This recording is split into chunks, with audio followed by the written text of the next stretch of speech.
your team, and have a detail view. And in the list view, you most probably have a pagination, you have a sorting, like show me the newest, show me the most viewed records and stuff like that. You have facets for aggregation, like Amazon has, show me just news for this category. And you have free text search and all of that stuff. And every extension needs to support these features. And if one extension doesn't, you have to implement it yourself or find another solution. So the same feature has to be implemented all over the place again and again and again with new models, new repositories and stuff like that. Same is true for the UX, which most probably provides the features that are necessary. And they are most basically only for your website, provide HTML and that's it. But you nowadays have mobile apps, so you need a REST API, you need to provide the same information on multiple devices, like perhaps terminals in the store, your mobile app, smartwatch, TVs and stuff like that. So you need a solution that fits it all. And the requirements are that you can still manage your content inside of TYPO3, of course, because your editors are familiar to it, so it would not be a solution to use something else to manage the data.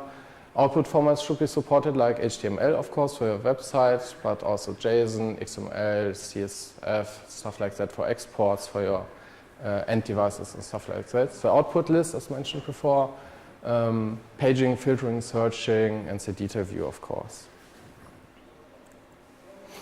The solution we are using is a search technology. It doesn't matter which one, because all of them provide the needed the solutions.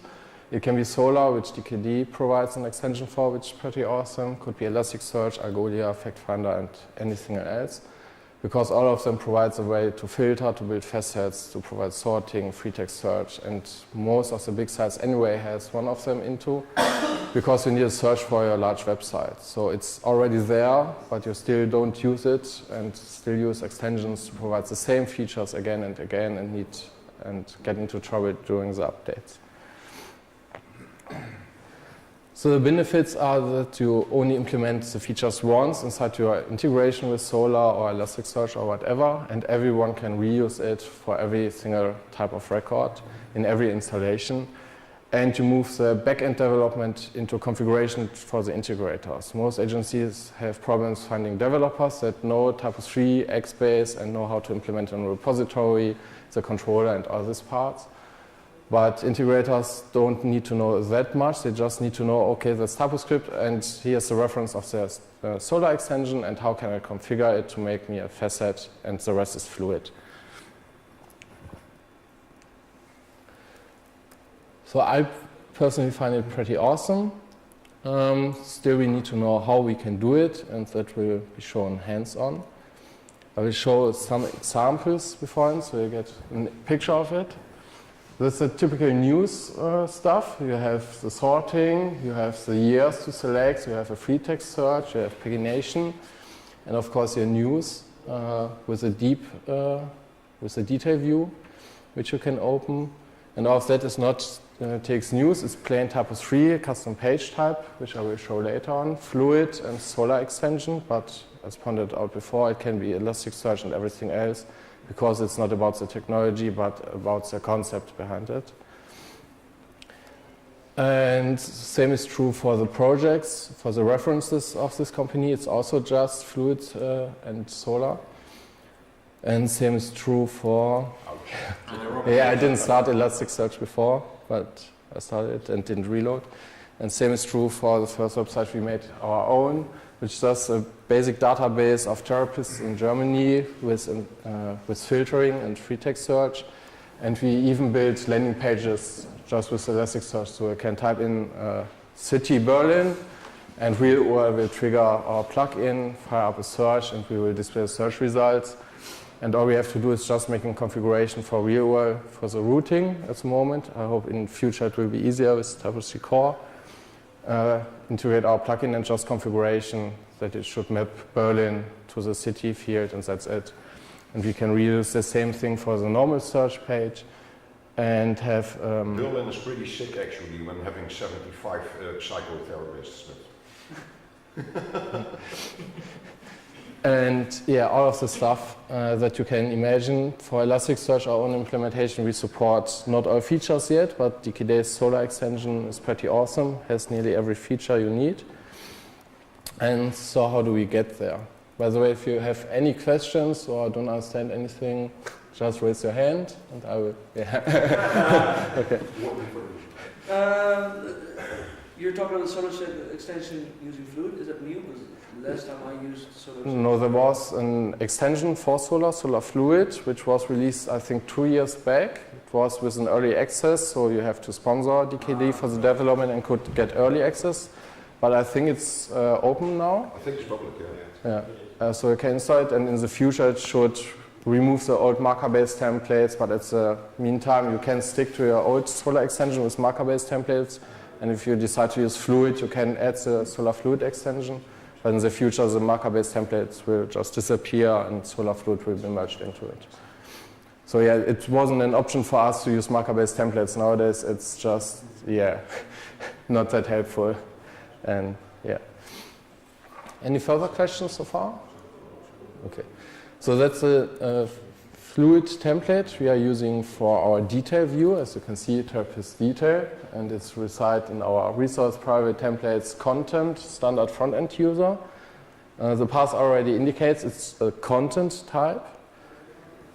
And if you open a detail view, these templates get rendered with the corresponding therapist.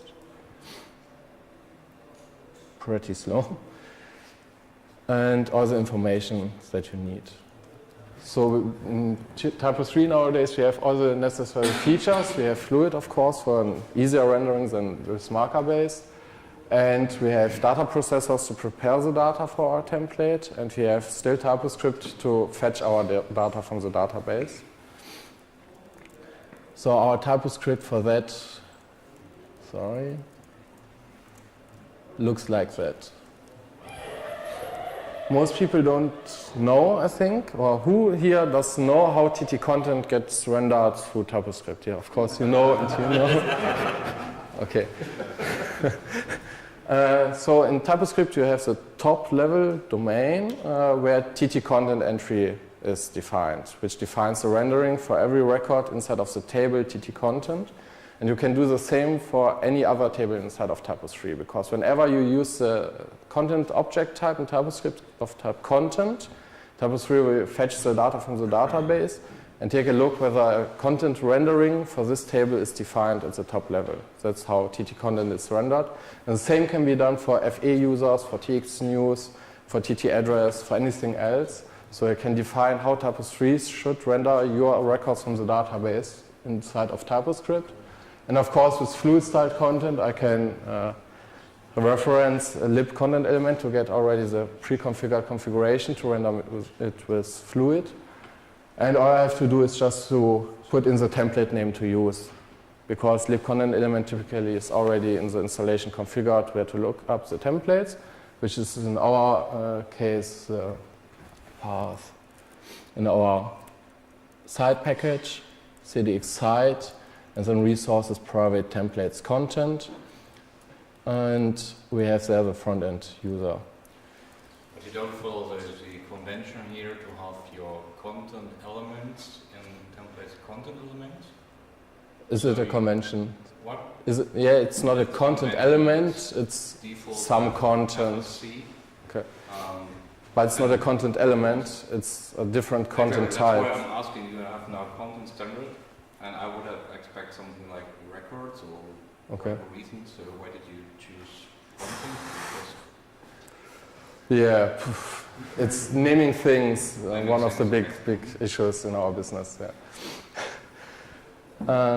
Yeah, so that's how the data or how our data might be rendered. We also add data processing, of course, to get the image of the user and to resolve all of the relations, which is calling the TYPO3 backend API. So we just resolve the data the same way as TYPO3 list view does, so we get already all the names. And that's a special one is for our customers. That's why it's resided inside the side package. And the relation resolver is in the global package we have in all our installations. And of course, you can add additional variables, which in our case are just forms from our form framework. So we just use the already defined plugin rendering for the form framework and define which template, which form to render, and can insert also forms inside our detail view to report or to contact the therapist. To fetch the data, we have libFA user, which is of type content, which will look up FA user. And it's just the table, the select statement. We have a small where clause to only list activated users, the PID, and of course the get post parameter, because I need to know which therapist to show. And of course the inf1 to not have MySQL injection. And you can also define the rendering here with C object, I think, and then render. You can override the rendering process if you need to render them somewhere in a different way. Why do you choose to use a lib for the rendering and not A temp would be better. Personally, I would never touch lib at all. It's more like a reserved thing for the TYPO3 core, but not for your own. Well, it's commonly global practice that everyone does something with lib, so I don't see a big problem here. Just asking because, okay, when we're talking about getting really back to basics, I would just expect to have another content element with a data processor on it, and that would also do the same. But Yeah, also of course. do the content rendering for the content element itself, and then assign it as variable, and just have a more draw, and here we go. That would be a better idea, because that way editor can also display single therapists everywhere over the page. Yeah, might be a better solution. Yeah, of course. And even if you're using lib, I think temp would be a better solution, because it's removed once the rendering stuff is done, and will not pollute your. I'm just asking because I'm currently seeing conditions like page URL equals detail view, whatever is thingy. But you could now then just put a detail view for whatever. You just set up a page and insert the content element. And that it's somewhere, and can override it by variable or something like that. So yeah, that's how to get the data and how to push it to the template and to render it. And the other place, are there any questions regarding that? Because basically that's the main message to say. It's that easy to render custom record types. So all you need to do is to register a new table with TCA still. If you need something like a custom record, like your press release is very structured, of course. But you don't need a controller and XBase model and repository and all the custom coding. It's just configuration. I can show how we did the real URL thing for the landing pages. I can also show how we did the TCA stuff. Yeah. You mentioned there's no code. But can you show me the relation to the resolver processor? Yeah. Because it looks like it's core, but it's not. No, it's our core. Yeah, it's just implementing the data processor interface, of course, so you can use it. It has two implementations in the moment, because we are using it also while indexing, which is the process thing, I think. And are calling the API here with the backend utility get process value data, where you put in the table, the column, the value, and the record ID, and it will resolve basically through TCA, look up the relations, and find the corresponding value.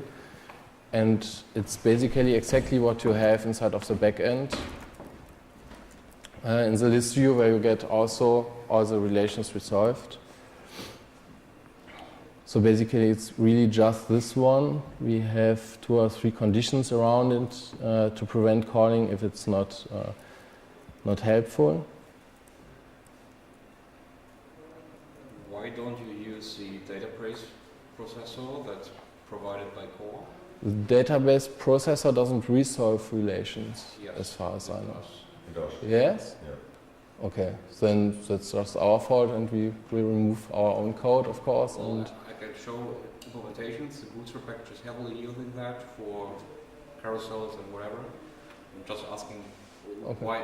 It could be that you have to configure that one, and that could be your solution would be, for example, it does an auto-resolving all relations you have. That could be a use case, but when you're going to tell me, okay, you also need to provide columns and stuff like that to resolve, then it's basically the same. yeah. So yeah, then we will just remove our own code, because it's the point that you don't have custom implementations when there's already a solution, and just that you stick to the configuration instead. Again, for me, you mentioned it somewhere else. Did you mention the extension? The introduction package itself. So the Bootstrap package is a rendering definition for the introduction database. So, and that provides stuff like, maybe you can just go to configuration, JavaScript, content element, some carousel, whatever. So, and then you have here the rendering the database query processor that fetches all necessary relations and also can be nested to, in that case, also process background images and normal images. That was known to us. What we didn't expect was that it also resolves all relations. I just thought it will fetch one record from the database and will just, for categories example, give you the two. Tell it to do, so. But it's cached because it will get 3 queries. It's completely cached. So on the first iteration of course, it needs to run the queries. After that, it's just static cache. So it's quite fast. If you're cached. If you're cached, and I guess your website is obviously cached. No, Otherwise, when I it would deploy, be- it's not cached. Okay, but then you have a warm-up or something like that. No, No? that's the next thing. I'm curious about how TYPO3 did what it's to do. Well, there's currently no warm-up. You can generate a sitemap and a front-end crawler. So that's Yeah, the but- best way to warm up your site. Yes and no, because I use the next release VOs and that URL's getting cached, Mm-hmm. and I don't want that, so I'll release again and then clear the cache.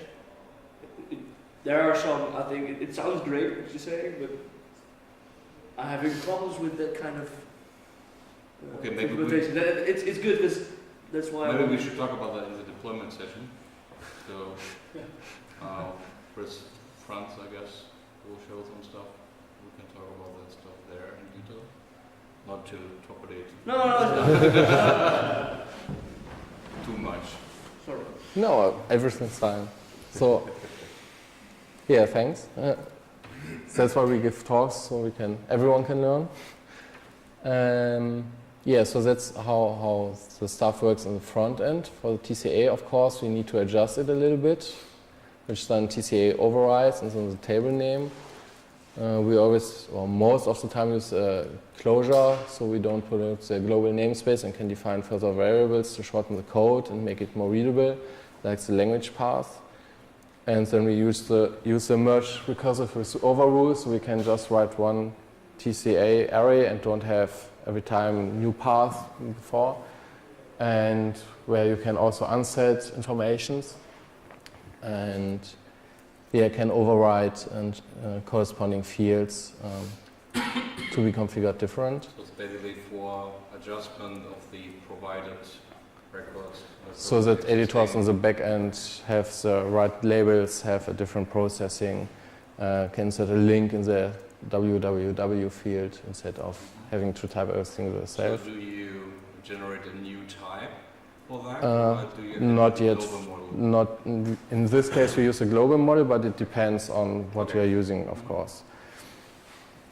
Because, for example, the news, you might have different types of news, and of course you will need different types. Yeah, then we define some categories to use, which are assigned to the fields, and add new values or new fields which we need for the authentication process. We have a front-end hash which gets rendered into the URL, which I just in process on my local machine. when the editor edited his profile himself the last time, and some further fields which are necessary for ourselves here.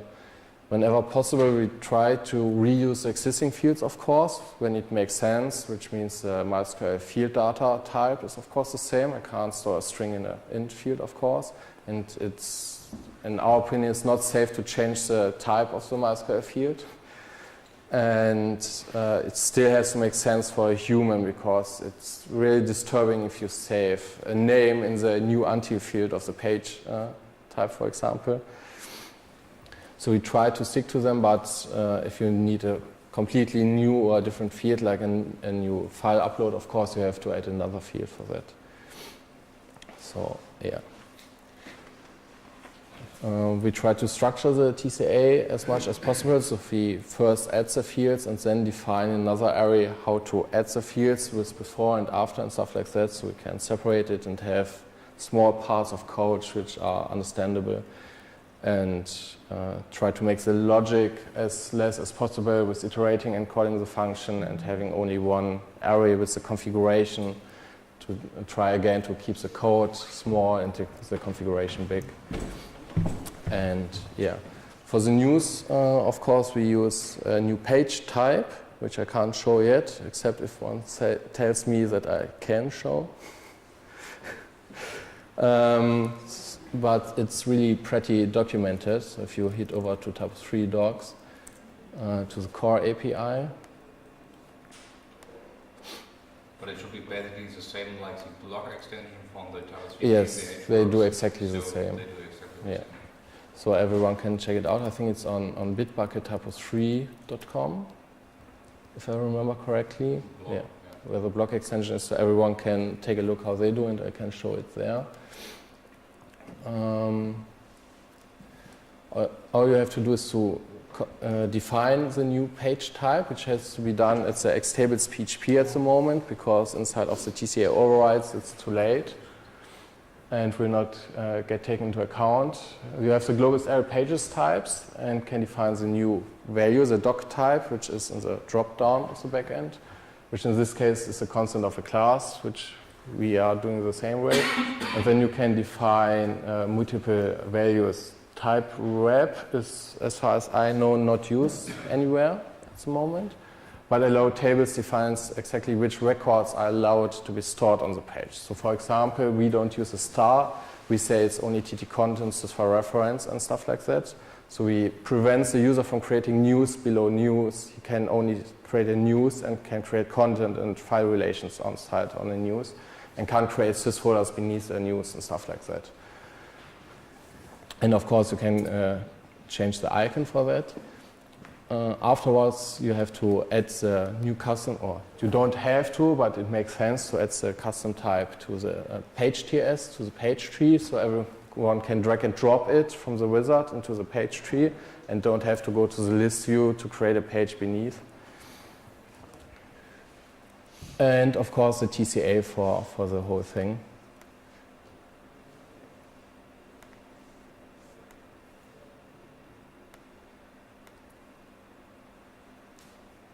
Because all of that was just for the back end nearly, and you of course have to add the new type for drop-down and to define which fields to show, which is done here. You add the TCA select item so everyone can select it in the drop-down of the doc type, and they do it the same way. They add the control section with the new type, with the new image, and the new types, and add new columns in that case. And why we currently aren't using this extension but using our own is because it again makes just too much. It brings with authors and comments and all the stuff. It's nice for people who don't care a lot of the installation and just want to get things done or have all these use cases. But if you just want a new custom page type, and TYPO3 already provides all the necessary fields like new until, release date, an author field and stuff like that, an abstract, all the stuff is already there, then you just need a new page type and not a full-blown extension with all the stuff. So that's basically it, how to add news. And again, you can index them with Solar or stuff like that to provide the list view. You even can use, in that case, the content elements to build menus from your news. You can make them categorizable and use the categorized menu content element. You can use the TYPO script to implement them everywhere. Yeah, with paging and as a fluid widget, if you don't need sorting and stuff like that, you are ready to go just with pure TYPO3. Even sorting should be possible with a drop-down using custom query inside of the TYPO script. So I don't see any reason to hire another developer to implement it all over again, but hire integrators to configure the system properly.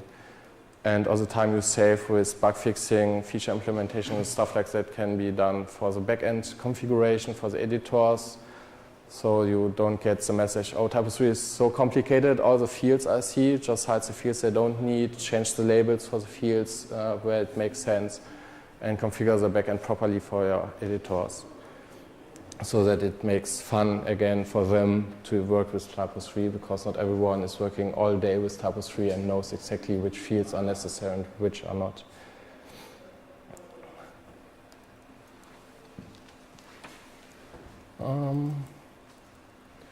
Yeah, even sitemaps. I've talked yesterday about sitemaps, and people are using extensions for them, which I understand, which makes it easier for them because they don't have to think about the stuff. But even there, them are easy to do with TYPO script. Let me see whether I find them. We built multiple sitemaps in our installation, which is possible. You can point out all of them in your robots.txt, so you don't have to provide one big sitemap XML. You can split it up for different types and update them in a different way. And Do you use a sitemap index as well? what's more? Do you use a sitemap index? Index. It's not a Google sitemap. Yeah, we submit them to the Search Console. Because you can make a sitemap index in the root of your site. Okay, pointing to all other Specify sitemaps. multiple sitemaps. Okay. So we use a new, I'm wondering, sitemap comes from another extension, I think, from our CDX core, if I'm not wrong.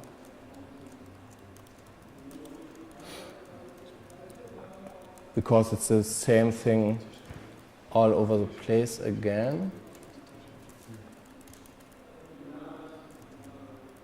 Oh, I'm sorry, I don't get exactly how it works right at the moment. Somewhere has to be definition. Configuring a data processor on as well. Yeah, I just don't get at the moment where we define that it's a page. The menu processor you're using. Yeah, so that's just configuration, but I don't get where the base definition is from, because we extend sitemap XML, but I will find where we define the base of sitemap XML. Right above it. Ah, CDX0, yeah, okay. So that's the base foundation for our sitemaps, which in our 0 extension we define a new sitemap XML as a page. Let me remove the overscan or the underscan. So we define a sitemap XML as a new page type with the type num accordingly, define that it's XML, remove all the admin panel stuff, debugging XML output and stuff like that, define a new fluid template, of course, and have our data processing with the directory. And our first idea was just use the current page as a base. So if you call the index site, the main site, you get a sitemap of our subpages, which in turns out to be very nice, because you can just call any site of our installation with /sitemap XML and get all the subsites as an XML. And yeah, of course, it's just a menu processor. And for our concrete use cases, we then extend it, define where to look up our configuration to use specific pages, not the current one, and can then add another sitemaps for custom types, And there we use the database query processor to fetch our therapists and make a sitemap for the therapists. And for our dynamic landing pages, where we use another implementation just to provide the information how to build the dynamic landing pages, because suppose we can't get it from anywhere. And this way we can render the sitemaps also in Fluid. And there should not be so much Fluid there, because most of it is standardized. It's always sitemap XML, so we call our partial sitemap pages, the section pages, and just provide the pages fetched from the data processor. Next we render our therapists, which is just a section providing the therapists. And for all dynamic landing pages, we just call the dynamic landing pages with the pages stuff. And inside of them, we just call, again, the partial sitemap pages and map our arguments for the therapists to map to the one used in the sitemap XML. Because sitemap is every time the same, just the data that we put into it are different. And so we can have one place where the structure for the sitemap is, and use this Fluid template just to map the data properly and to define how to render everything. So in our site package, we just map the data, which is special to our site.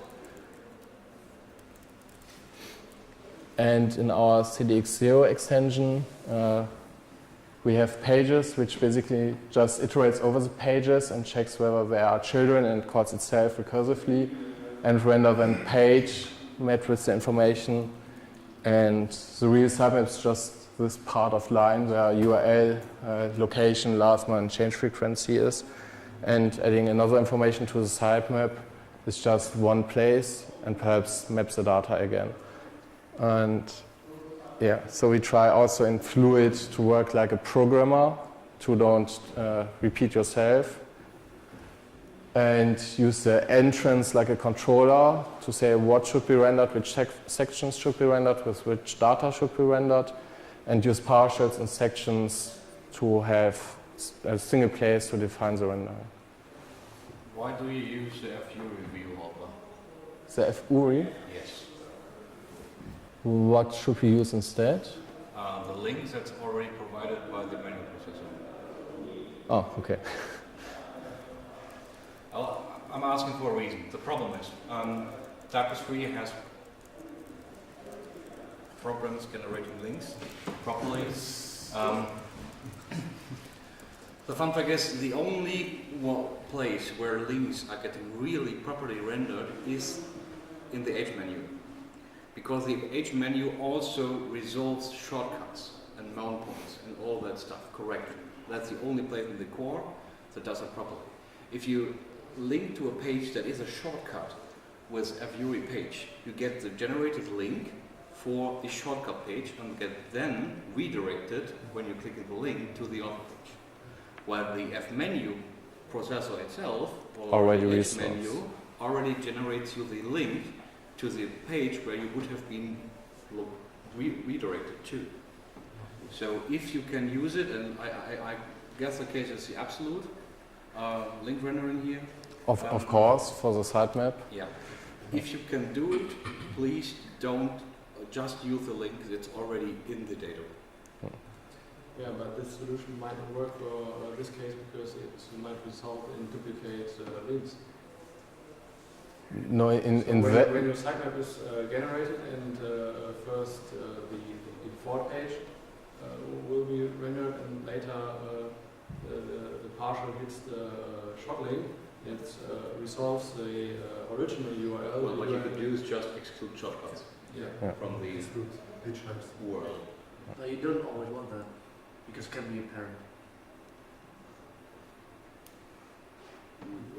I think it doesn't matter. A shortcut always must point to a valid existing page. And even if it's apparent, the parent itself exists somewhere. So it should be included also In the view. in the view. In the views in the view. Yeah. Not in the It's menu. not in the menu itself, it's just for we're just talking about the duplicating links in the slide map. How do you handle caching with the sitemap? So when we talk about use, you will generate a sitemap for use, and this sitemap gets cached by TYPO3 because it's fluid template which is normally cached. What you have set no cache but one, which I hope you don't. what you can do, what we are currently not doing, is you can add cache tags through TypoScript to any page. So inside of the sitemap definition, you can add via standard wrap a tag to this page, to the sitemap actually, and can with page.ts decide if a news record is changed or added or whatever. This cache tag should also be purged. So that would be a solution. I forgot that you can set cache tags via standard wrap. Yeah. Of course, But there is, no, that's it. We might get issues here just using the menu processor because we also fetch therapists from the database, which are not processed through the menu processor, but we could add a condition and build the URL before for the therapists and provide them as a URL. So this could stay the same, and we map the data for that special case and still profit from the menu processor in every case else. Yeah. Maybe just a suggestion. Do the log, do it in CData. Once more? The URL location, Yeah. the section page, I would suggest to do that in CData In CData. for the XML. Because if the log has Because of incorrect arguments or stuff like that. then your XML will break. Yeah, in that case we can't get any arguments in it, of course, but would be a better way to do. Yeah.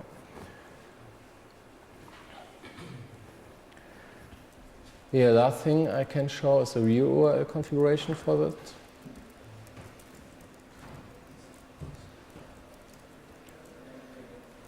And you can add fixed post vars for special pages. For the 157 is the landing page, and we provide the get var for search requests, or search is our extension. You can configure the plugin namespace via TypoScript for the extension, so you don't have tx extension name lowercase or underscore plugin name, but can rename it, which was introduced to catch arguments from another extension and to use them, but we use it to shorten the arguments. And we map the filter for the city and use a custom user func through real URL to resolve the dynamic landing page. And the table and alias fields are just provided to our function, so we have this information in there.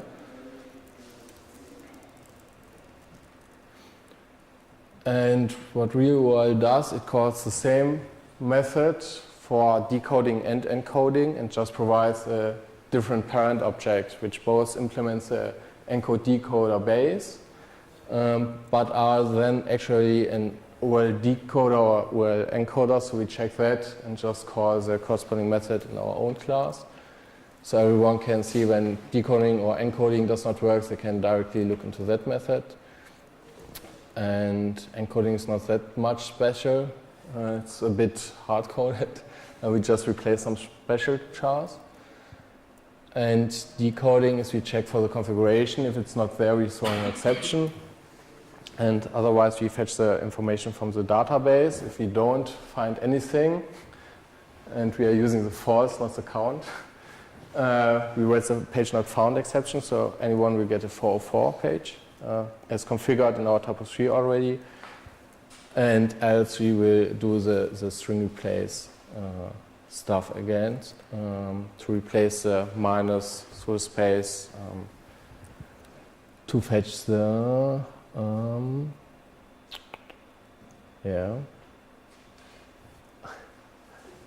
I don't actually not know what we have to return. It's a string, which makes me kind of weird. I thought we should return an integer for the page or the record, but it's mixed. It could be a string, it could be the integer, okay. it could be boolean. Yeah. So looks like we return just true or false. I'm not completely sure here at the point. but yeah, it's not that much code, and you can, with a lot more configuration, make it also possible to reuse for other types of tables again. It's not in our case because we just have the therapists at the moment. Can you just go back to the real world configuration, please? Yeah.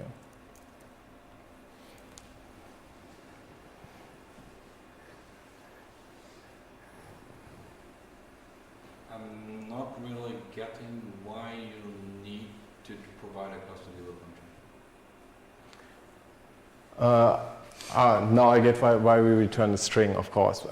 What we are doing, we are submitting a search request to our search extension, Solar or what else, which is a search request with the filter city. And what we are doing is we replace parts of the string to match our index information of the city, to match the actual name. And in URLs, you don't use the white space. In normal case, you use a minus. You don't use an German umlaut, but replace them with IE. And what we are doing, we are decoding and encoding these values to match the actually indexed representation of the city. That's why we're using strings. White, because we don't resolve to the detail view. I got that wrong. Because it's a landing page, we are just stringing a search request. And that's why we need to map the actual value, which should be inside of the request for the plugin to be triggered to query the results from Elasticsearch or Solar and stuff like that. Yeah. So on page 157 is our search plugin as a content element, and we can generate links through our dynamic link sitemap, which contains the cities, and we'll map them back to the request to work properly. Okay, but that also means that the configuration for real world is only provided by the developer. In that case, means yeah. If you put the plugin on a different page, it will not have so nice looking URLs. Yeah. Right. In our case, the landing pages are dynamically generated, of course. So we have one fixed place, but the editor can also create custom landing pages, which resides below the 157 and gets the same name, of course, because if we have the city Berlin and he creates a page Berlin, matches exactly the same one and gets resolved by real earlier because it already found a page and don't have any remaining post vars. So he can manage his own editorial landing pages with ads and stuff like that and further information. But the fallback, of course, is then our dynamic approach. And yeah, as told before, you can make it more flexible because you can provide further configuration, but still the integrator has to write the real world configuration at the moment. Yeah. But it's again more configuration than implementation again, of course. One implementation. Why don't you go for auto configuration? Once more? Auto configuration. Does that? But with auto configuration, you get a prefix always.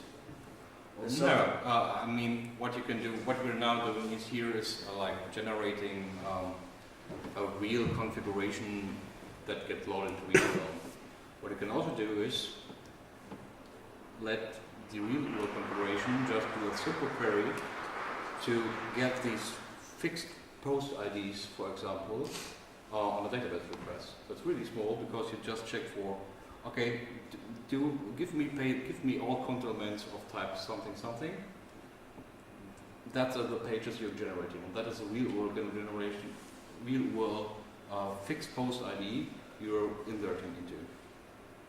That's way more flexible. We had that as for the Deutsche Post, I guess. Yeah, we did this a lot because they had for example that they're messing around the content and putting it everywhere, and we can't get control of it, and they always wanted to have it somewhere where we don't intend it to be. So we need to come up with a different solution. So we just started making it completely, auto-configurable. And in newer versions, we also go far, and we don't ship a real world configuration itself. Auto-configurable by code or by a user can configure the detail By page? code. Is I do it the same, but my user can define a detail page in the backend on page name. Okay, And but then you it somehow maps a reference to a global something. Yeah. And that URL configuration is cached. Well, yes. No, it mustn't be cached. It can be cached, but it's just PHP code. It's just a PHP file. You can do whatever you want in there. So if you want to do a loop or a database query or whatever you want, you can do it. Depending on when it's called, you have to ensure that the database connection exists. That could be an issue, but you know where the database connection is stored and you know how to connect to a database. So that's not a big deal. At the moment, at the latest review, because we're doing it since 6.2. I don't know what real world version it was, or 4.7. We're doing it for quite a while. Yeah, but in the latest versions, we're also shipping a real world configuration anyways. Because real world, the real world we just set for auto configuration, and all our extensions, plugins ship auto configuration options, and the real world configuration itself, it's only generated while deployment. Because we assume after that we don't need to change it. That means even on first hit, our side package just says, okay, I got that and that language mapping, so that's all configurations the side package itself ships. That's what we're doing. Or our, I don't know, contact person extension says how its configuration for contact person looks like. So we're not shipping a global configuration for all, but just every extension ships the code it's responsible for. And what would you do with the fixed post files? You put it in the side extension? Depends. It depends. Wherever you need it. If the fixed post is part of your contact person or maps or therapist part, then I would put it there. So put it there where it makes sense. Yeah, but I agree. As much as the more you have auto configuration for that, you have also to ensure that they are not conflicting each other. So is it? Do you have examples? Yeah. Can you show some? In the garage. Is it part of real out of the box, or do you have Use custom also, code? for example, use ships. If you look at the repo of Georg Ringer, he has a real-world configuration book. Somewhere in classes, hooks. Somewhere is real-world auto configuration. So that's basically it. Okay. Yeah. So while you're not shipping it, RealWorld will configure on generation the complete set for each domain and language it will find in the database. But for that you must ensure that while during deployment there is no RealWorld configuration. If there is one, it will not override it. But during deployment you can remove it. So you can remove it or... But this is not fixed post, this is post post. Yeah, but it's whatever you put in there. Yeah, I know, but then you will have like, like news /details /news / Yeah, but you can write the complete configuration. There were a post what sets is standing. You can also write your page ID, whatever, or a fixed post was. It doesn't matter. It can configure every block that's within one domain configuration, like it's done in RealWorld. But then with deployment, you still need to have that ID on the page. Yeah, but you can generate it during deployment. Your last step before switching the production code. For me not, but okay. Fetch it from the database or wherever. Would be a possibility. I'm not saying that the best possibility. I'm just saying, okay, I'm currently doing it. And I'm looking at the interface to at least improve these kind of things. any further questions? No? Okay, yeah, that's it. Yeah. And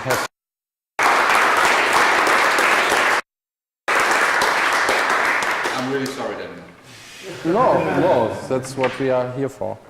For real, I think the biggest problem that I have, like in my big pages, in my big sites, that my menu rendering Takes long. Yeah. We So- feel you. So I have a lot of caches based on that, but for real, I now do a lot of user focus as well, but using process caching. Because sometimes they're like 7 times in the cell this same item, and in real well, Do you have queries the time same. for AI in place? We have a big issue with that. Sorry? I think the menu generation just took about 1.5 minutes. Yeah, I know. So Isn't it that something for the talk what we did wrong? well, we could say, okay, real did it wrong because Oh, so, the yeah. URL generation takes long. So basically, we also need an additional layer of cache for the URL generation because it just took too long.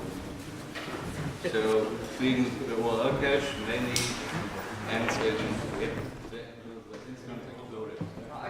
Let me show you how. Can we smoke? Can you show me out? I can go outside as well. There are things like that. No. Maybe. Thank you. Unit test. Ja, Paul. Hoe gaat het, jongen? Zwaar. Doe maar wat. Ah ja, je hebt Natuurlijk hebben we het. Maar jij wint? Nee. Rond of bruin?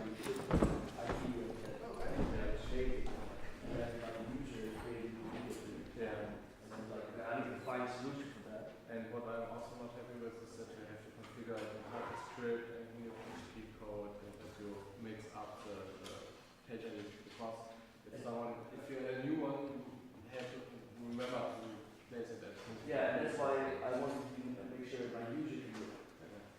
So I did a page option, like I think appearance, and they said like what kind of user page is this?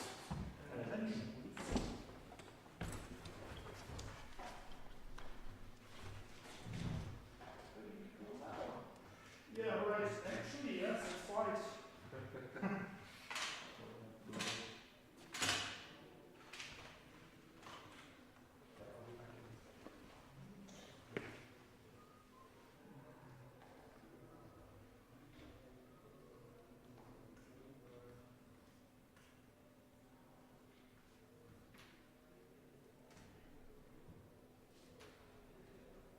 So what I tried to say was like, you look at my neural configuration. I have a lot of fixed code source, methods like objects, events, like these are our extension names, and nothing else, no IDs. But in the end, it makes some cache file. So during the deployment, you compile the configuration. No, I'm gonna just look at the backend how it.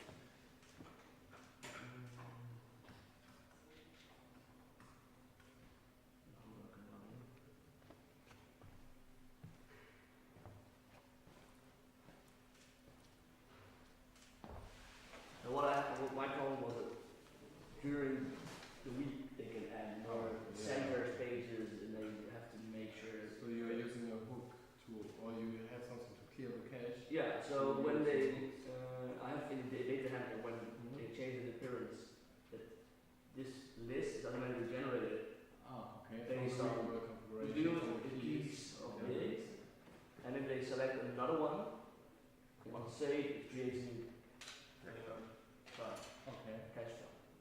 And basically only maps and it's hook, I'm gonna find it fits.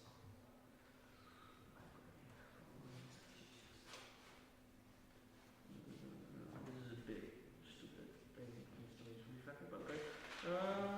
Let's see. Was it here? Fuck. New window. Configuration. So I clear the cache, I create pages, and in the end,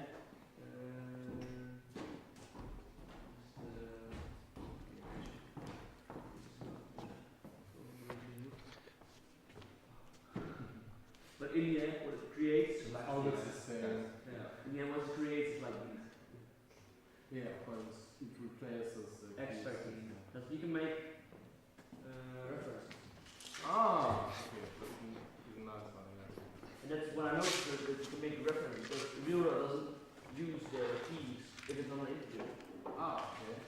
And that's why I thought this could be a nice solution. Yeah. Yeah.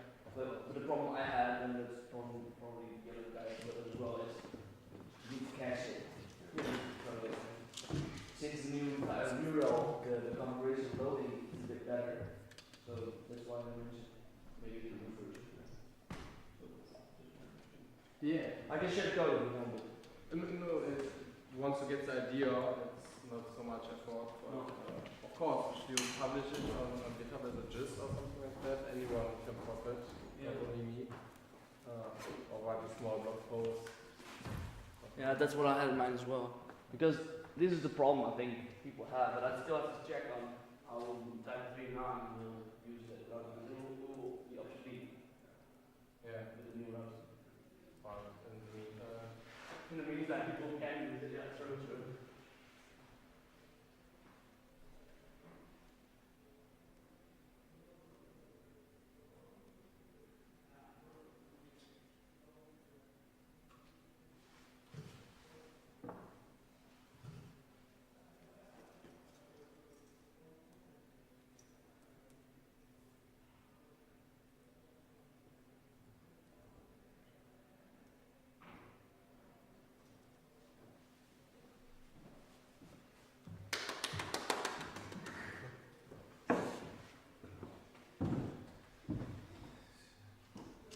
The next speaker? Yes, I'm the next speaker. Okay. And no beamer, just flip chart. So, it's possible that you the microphone on your Yeah, of course.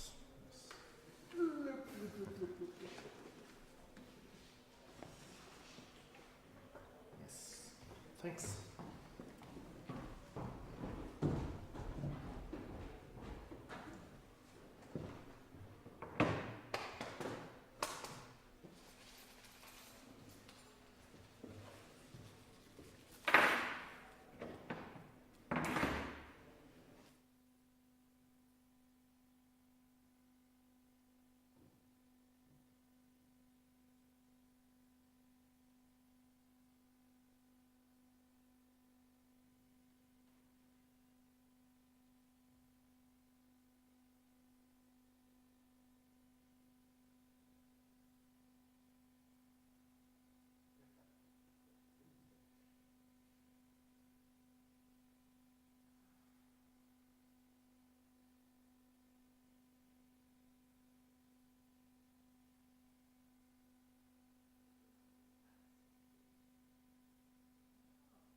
All the way.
Ja, aber ich kann ja gut helfen.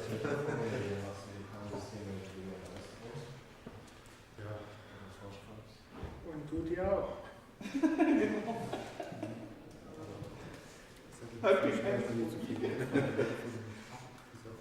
Two hands for helping hands.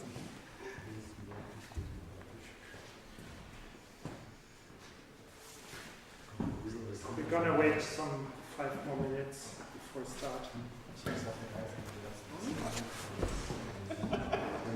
We're gonna wait another 45 minutes before we start.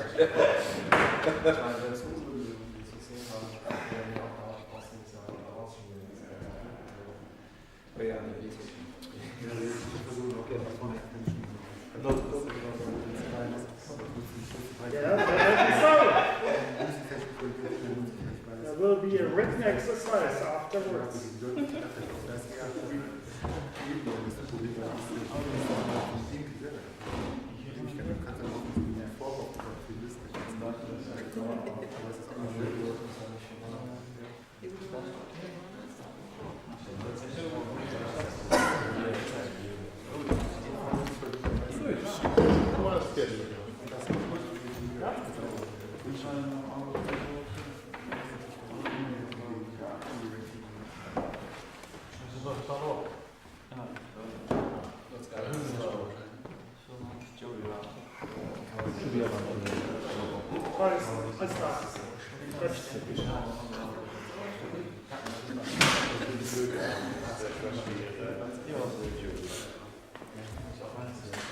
So hello together.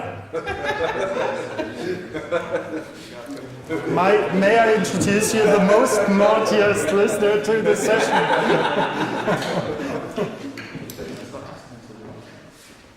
Okay. It's about requirements engineering and stakeholder management. My name is Peter. If you want to get hold of what I'm publishing all over the internet, best is to follow me on Twitter at Alimbu, which is, of course, if you know some German, alles in Butter, and thus you should be able to remember it easily. I used to be deeply involved in the TYPO3 community, started off as a TYPO3 freelancer some way back. In the meantime, I'm doing agile coaching and training for project leaders and trying or helping organizations to switch to agile mode. Good. If we have a look at project management and how to develop a project, the first that we need to get hold of is the requirements of the stakeholders. So the stakeholders is one, it's not the only, but it's the most important or the biggest source of where to get requirements from. So stakeholder management, thus, is a very important part of the whole process. We need to figure out who are our responsible stakeholders and how can we get hold of the stakeholders. Meaning to get hold of the stakeholders means that we identify them not only in groups, but most of them as individuals.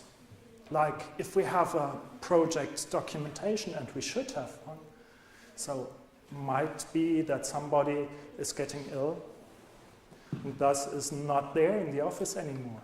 If there is no proper project documentation, requirements documentation, as well as the stakeholder documentation, we get into troubles.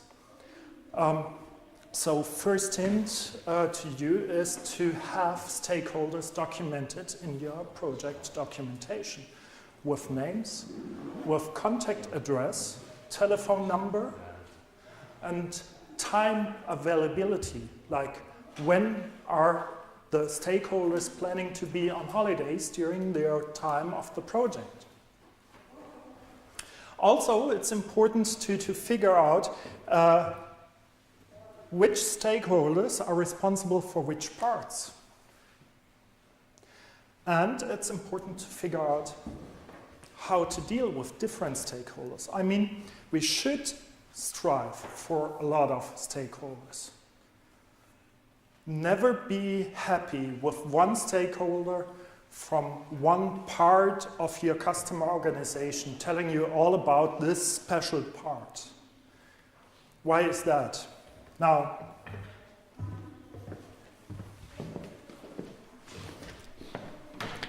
if this is a stakeholder and I'm a stakeholder, and I'm going to write a 6 on the ground, on the floor, guess what happens? I will see a 6, you'll see a 9, and we all see the same thing. And the truth is that we have some form with some curves on the ground floor, which might look like a 6 from the one side and might look like a 9, thank you very much, Edward, from the other side. So it's very much important that you get as many stakeholders from one department as you can grab to get all the different views on the same thing, to have the best requirements engineering you could actually achieve. Best is to have many, but you of course have to respect time and money limits. Thus, if you have a lot of stakeholders ready, that's good for the first thing. The second thing is you have to identify the really important stakeholders. So what you can do, you can kind of sort your stakeholders in 4 quadrants. If you have this diagram,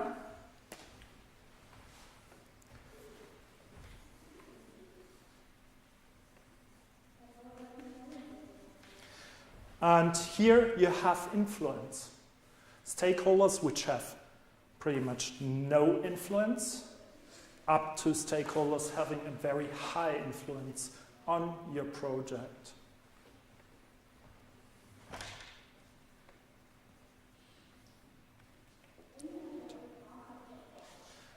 Here you can see the interest of stakeholders. Stakeholders with pretty much no interest in the project and very much interested stakeholders. And depending on what quarter you'll sort the stakeholders, you perfectly know how to deal with these stakeholders. Because stakeholders are not only there for doing your requirements engineering, but you need to respect all stakeholders, even if you don't ask them for requirements. Maybe they're just users of the software within the company, and guess what? If they are using a software now, they might not be very happy to have to adapt to a new version of a software or to a pretty much different software, which is true for software as well as for websites. Change is always something. If you have power users and they have to change to a different mode, they will always be unhappy. And just think about these stakeholders being very unhappy, and thus could be the reason for your project to fail. So, if you have stakeholders with low interest and low influence, you could address them and think about how to act towards them in a way that you just say, okay, I'm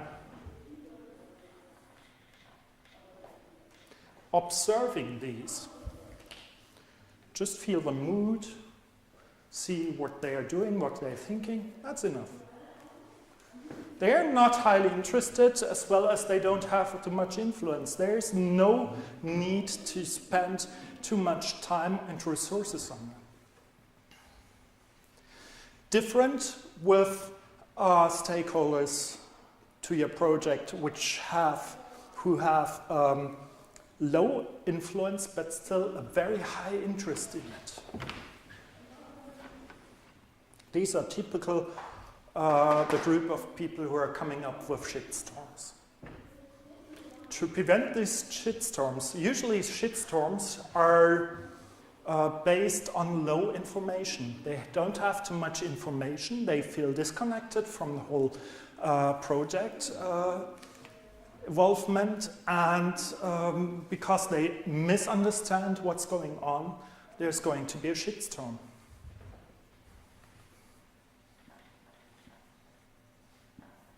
Just keep them informed.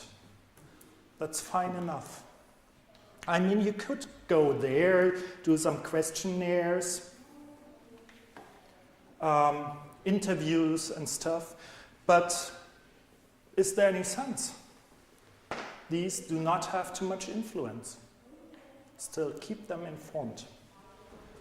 Now, the sponsors, the people who are paying for the project, they are typically in here. They have very high, and as they have the money, they have very high and direct influence on the project, but still, usually they could be a little bit uninterested, not interested. Yeah, here's the money, get it done, and don't bother me. At the beginning, this can change. This can change when we fail, yeah, right. But, risky. and thus, what you have to do is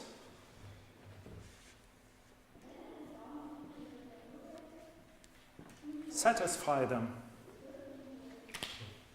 It's easily said, but just think about it. What is exactly satisfaction? They don't even need to be informed, but just satisfy them with their special needs.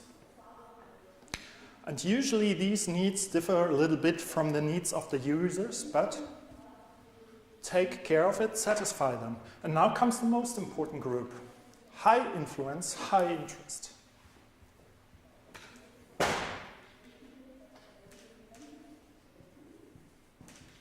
And these are the people you want to cooperate with. And you need to make sure, because of the 6 and 9 thing, that this is a pretty decent group. If you do not have enough people in this group, and usually this is the case, having really influential people with high interest, who you can ask, who you can involve in workshops, interviews, where you can get extensive answers.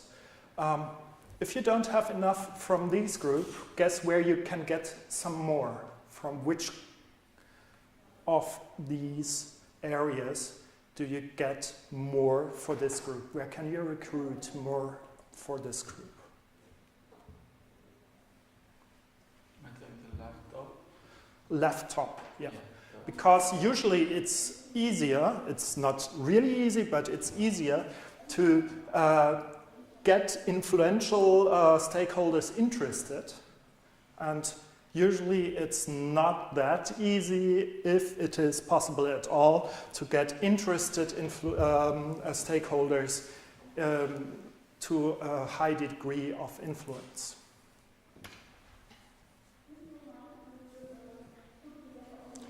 Okay. So this is the first part. We have our stakeholders. Now it's getting to the requirements engineering, and please be there. What I'm telling you here in this very short session, there is training around it which easily fills up to 5 to 10 days. So this is like flying 10,000 meters above sea level over the whole subject. But still, we have to make clear that there are different kinds, archetypes of requirements. And depending on these archetypes of requirements, we need to decide which types of requirements, elicitation, finding out about requirements we do use, and which are the important ones and which are the not so important ones. Guess what? I will show you that you'll be fine with any project if you just happen to fulfill like 50 to 60% of the requirements. Only. You do not need to fulfill 100% of the requirements. not needed, yet you have to pick the right requirements, of course. So let's see at this second graph.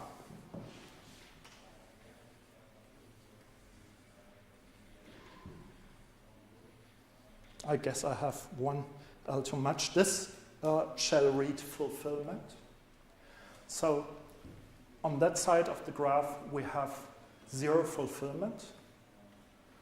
And on that side of the graph, we have complete fulfillment of tasks requirements.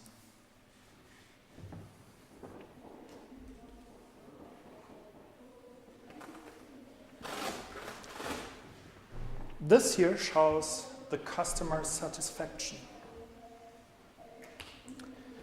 Now we have 3 archetypes of requirements. The first and most obvious archetype of requirements is the base, the standard requirements. These are the requirements if you go to stakeholders and ask them, hey, let's talk about your product, your website, your project. What requirements do you see? What shall we do? Tell me about the functionalities. And the customer will be happy to mention, yeah, this and this and this and this and this. Perfect. Very easy. You can do a workshop and you get pretty much all these standard requirements.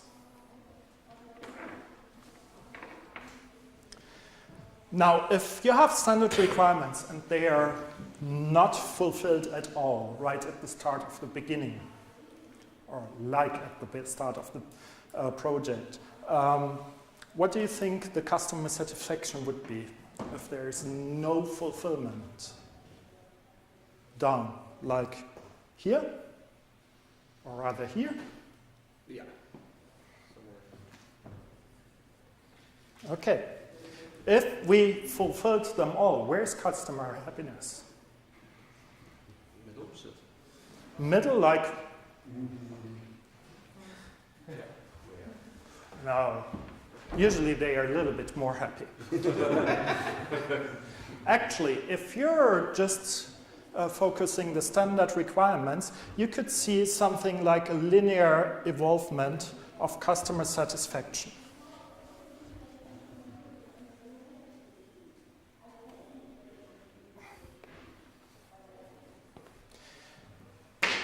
The bad thing, the good news would be if that is all we have, without 50% of fulfillment, we are already on the safe side of the thing. That's the good news. The bad news is just the first of 3 archetypes of requirements we have. There is this very dangerous kind of requirements which are called base requirements. Base requirements are like, just imagine that the group of us is asked, come on, let's develop the concept of the next generation of smartphones. And you're going up to the customers and ask them, oh, what functionality do you see in there? They will tell you everything. But for sure, they won't tell you that this next smartphone should be able to place calls. Because it's crystal clear to them, it's so crystal clear to them that they don't even mention it. And you might all know the situation that the customer at the end of a project asks you, where is this functionality and that functionality and that functionality? And you think, what the fuck? He never told us that he wants that functionality. Never ever. And you ask your customer, yeah, we don't have it because you didn't tell us. So the question is, whose responsibility is that? Is it the customer's responsibility that he didn't mention what he wants? Or is it just bad requirements engineering? Not taking into account that there is base requirements, you have to find out yourself. Now just follow the example, a new generation of smartphone not being able to place a call with. Where is customer satisfaction? Like here, right? If this new, shiny, happy example of the next generation of smartphones is actually able enables you to place calls, where is the customer satisfaction? Right. The best case is okay.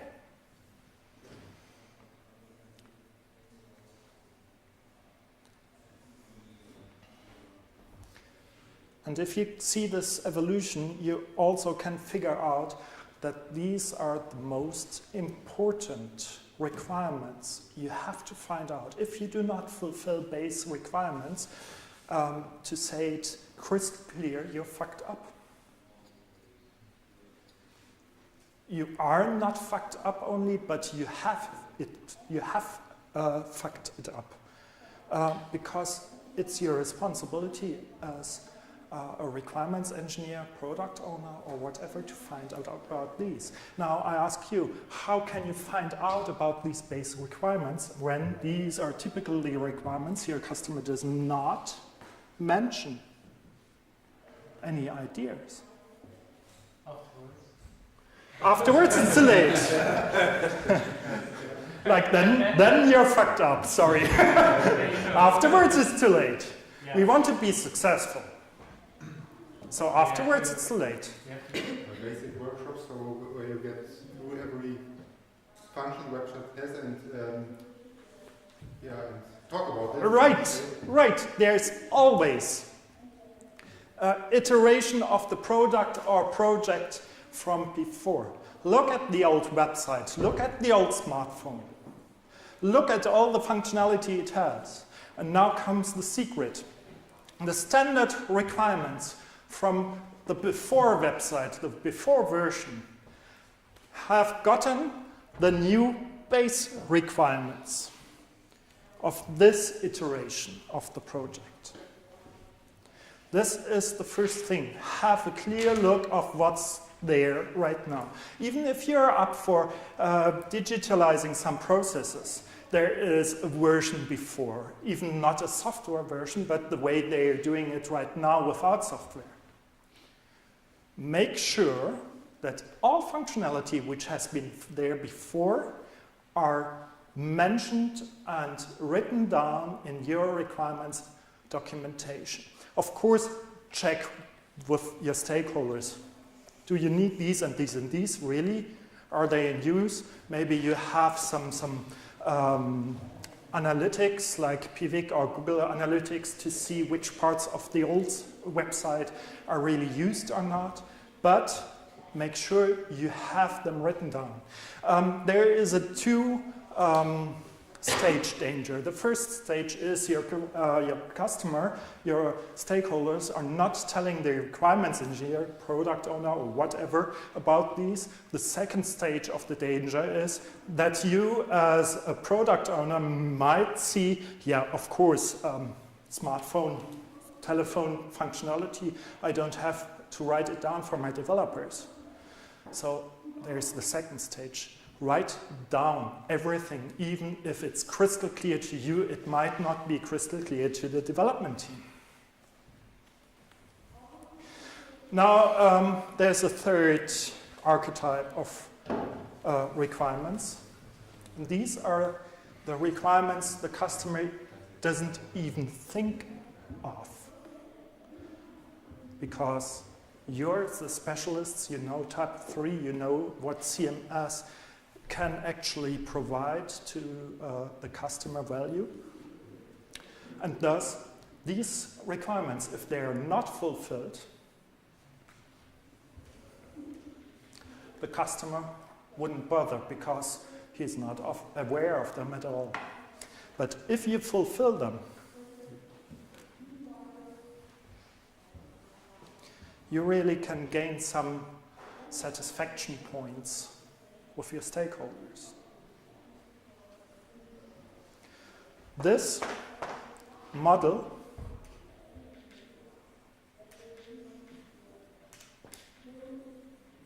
is called Kano model. If you want to dig into this, you'll find plenty of resources in the internet. And it's really worth to think about it and to dig into it. I mean, as I said, this is a rough flight over the subject. But if you dig into it, if you're getting to know how can I actually find out a little bit more about basic requirements, how am I able to find out better about standard requirements, and what techniques do I use to actually come up with with the satisfaction requirements, then you can actually go to a good mix. You care about the basic requirements, that they are covered. You make sure that most of the standard requirements are covered, and you get a high satisfaction. If you have a customer who is very picky at the end of the project saying, okay, let's have a look, it's usually that they are not very satisfied. I have been to a hotel the last 3 days in Cologne where there have been some major issues. I was not satisfied, not amused. And guess what? I started writing a list, and this list not contained only the very big issues, which really drove my satisfaction to the ground, but I started also writing down all the nitty-gritty things which usually when I would have been satisfied, I'd say, okay, yeah, it's you know, there is nothing on this planet which is ideal. I can easily live with it. But when I'm not satisfied, I'm going to have a really, really clear look at our contract, you know? And then I'm going to tell you, this is not fulfilled, this is not fulfilled, there, and then you're in trouble. If you're going for customer satisfaction, care about the basic things, care about the standard things, and you'll be in the safe zone within no time. Now, this is also the reason why agile project management has so many advantages if compared to waterfall methods. With agile, there are two things which really differs from the classic approach. The first thing is you're absolutely prioritizing your tasks by value, which is usually user-focused and customer-focused, which does have a connection to satisfaction, which are usually basic values first, basic requirements, and then the standard requirements. Even within the standard requirements with the most satisfaction rate or with the most customer value. Customer value means that they actually can use the functionality.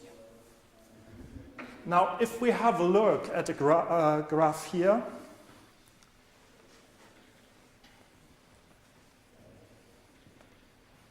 where we have the value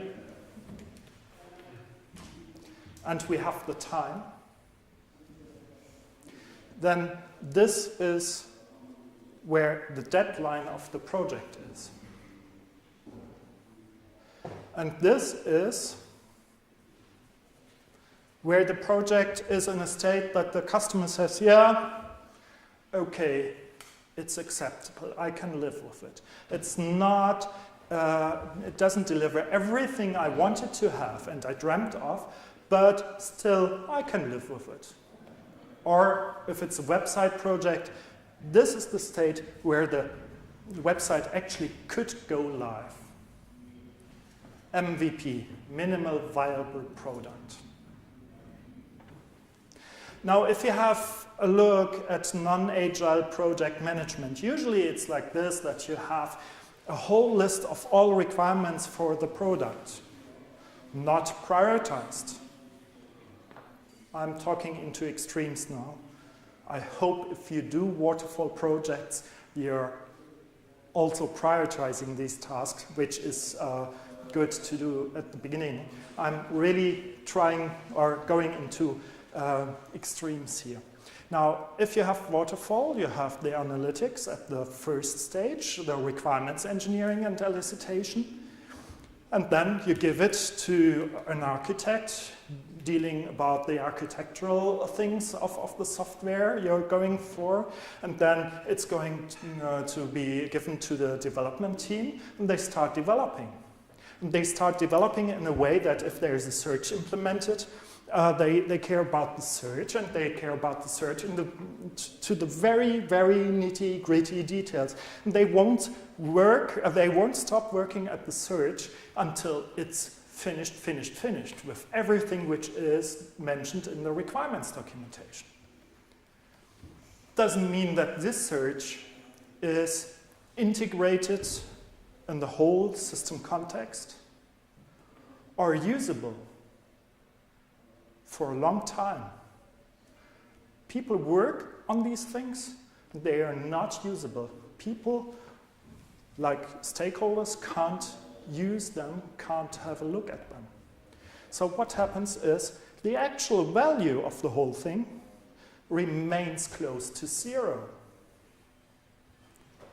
If you're pretty much lucky and good, suddenly you see, oh, deadline, and you start integrating the single functionalities. And slowly, the customer is also able to have a look at it. And if you're really good, it's going to be something like this. And remember, MVP, this is not 100% fulfillment of what the customer expects. Agile, first things first, base requirements, standard requirements. Also, within base and standard requirements, you take the ones with the most value for the stakeholders. You take this as the first. And you also have a look that things are done, and done in Agile project management is that they can be used. If you have a look at Scrum, you have these iterations called sprints, and the goal of every sprint is to have a piece of software which is potentially releasable, shippable. Thus, you're driving the value of the whole thing in a very steep rocket way up. You get over this border of the MVP very early. And this MVP border is more or less the border where the client says, wow, the whole thing is successful. And of course, not every functionality, not every requirement gives so much value to the project, so later on it's going to be like this.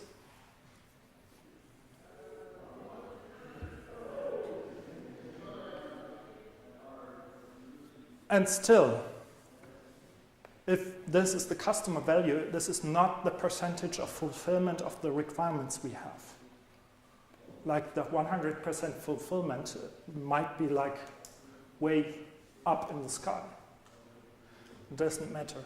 The first project I was responsible for as a consultant that drove me like in crazy emotions because the deadline arrived and we actually had delivered like, or the provider, the service provider, the agency delivered like 50 to 60% of the requirements. And I thought this is going to be a complete disaster when this is showed to the most important stakeholders money-wise. Actually, the outcome was like, great stuff. You're in time, you're in budget. We have never seen a project which fulfilled our Erwartungen. Expectations, thank you very much. In that high way. It's just great. Yeah, we know, we wanted this and this and this and this as well, and you didn't deliver it, but don't care. We are setting up a second stage of the project with new budget, and then you'll do it in the same manner, because this is what is making us happy. And I was like, okay. I was like, is this normal, or am I just very lucky here? And with growing experience in this field, I figured out it's always like this. If the customer trusts you emotionally, Yes, and this is the next thing. That's very important. Yeah, and this is the next thing. Even if the customer does not trust you emotionally, trust is always something which comes from emotions. If the customer does not trust you in the beginning, guess which version is better, this or this? A version where the customer can see and try out and play around with stuff you're doing right away. I mean, like after days, latest after 1 or 2 weeks, he can get his hands dirty on the keyboard and walk around. This is going to be a very huge step in terms of customer trust. So there are very much ways to really change requirements engineering, to think about how to elicitate the requirements. This digs into techniques, moderation techniques, so business moderation should be something you take care of and get your nose into it, dig into it, and you'll get better and better in figuring out all basic requirements. Make sure you prioritize standard requirements in the right way. Think about iterations, or if you have a look at your project management, I mean, in the end, what is agile project management? It's just thinking with a sober and clean brain about how could we do it the best way. It's no magic in here. And I have never seen any agency, any service provider who does non-agile project management in these extremes. Usually, if you try to get better and better and better, you're automatically on the way towards agile anyway. So, have fun with your projects. Wishing you trusting customers, and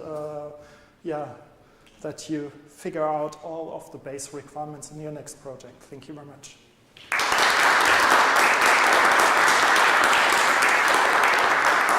Any questions? How do you deal with the urgency of some stakeholders? Because I guess some stakeholders. Requirements engineer needs to be a little like a psychologist, like identifying conflicts within the stakeholders. Stakeholders are really a group of people who are not like having the same interests.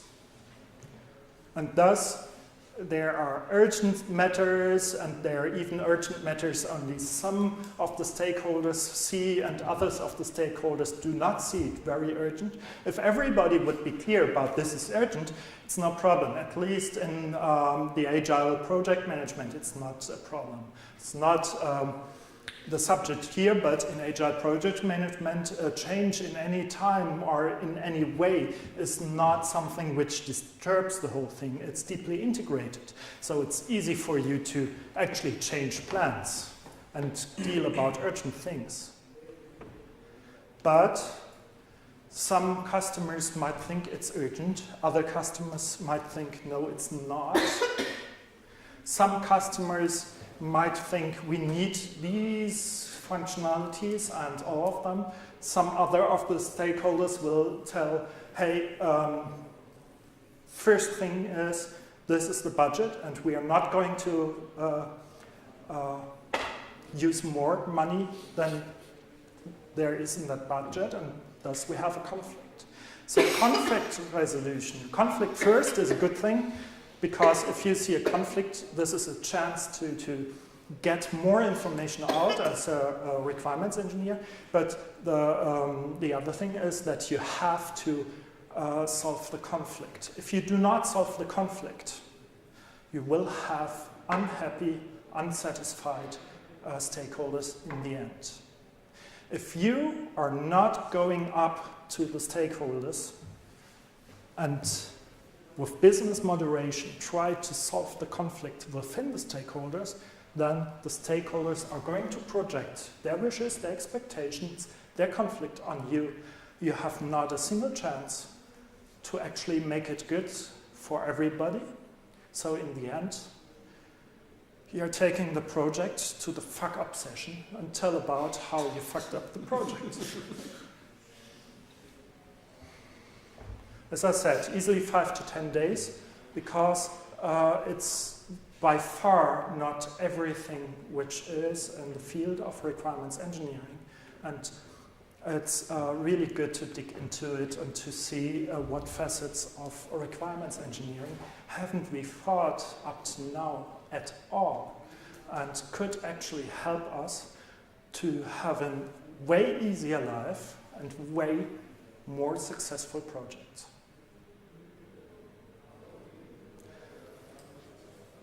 As of this is the part which you should know when you're up for a TYPO3 CMS certified consultant.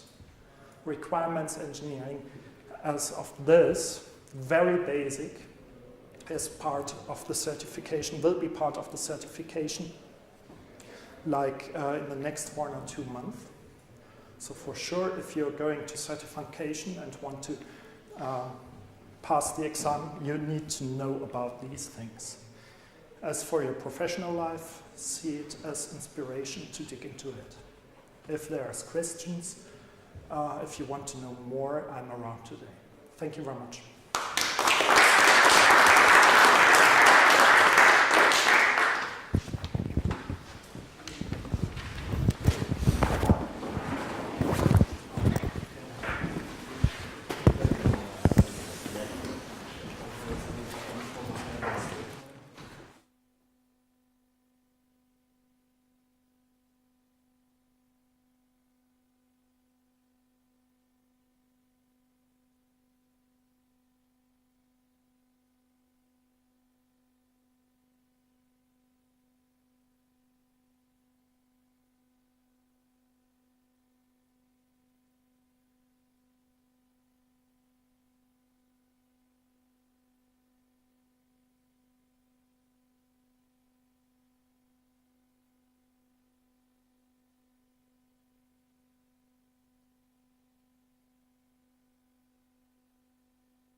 Maar als jij de volgende spreker bent? Yes. Yes. Mag je deze dan?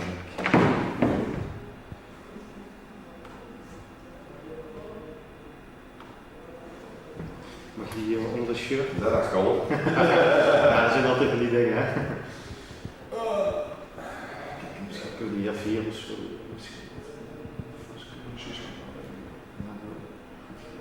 Dan mag je deze doen, dan heb ik ook zo doen.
Huh?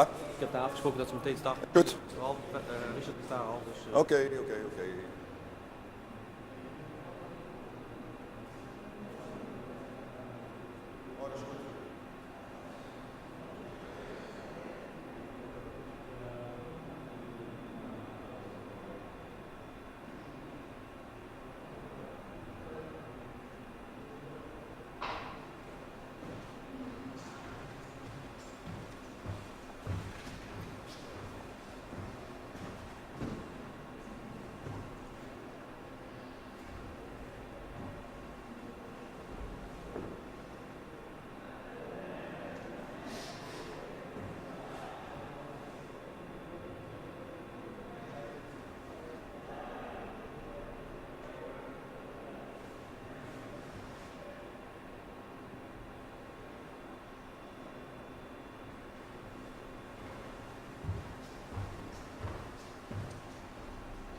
ich hätte noch eine kleine Privatführung irgendwie. Finde ich jetzt echt interessant. Warst du noch mal in drei Kind? Doch, danach. Ja, jetzt kurz zu Ende. Ich frage, wie alt die Fenster sind. Das ist die 50er Jahre. Okay. Und Napoleon hat hier residiert. Das ist ja vor dem Teil irgendwie.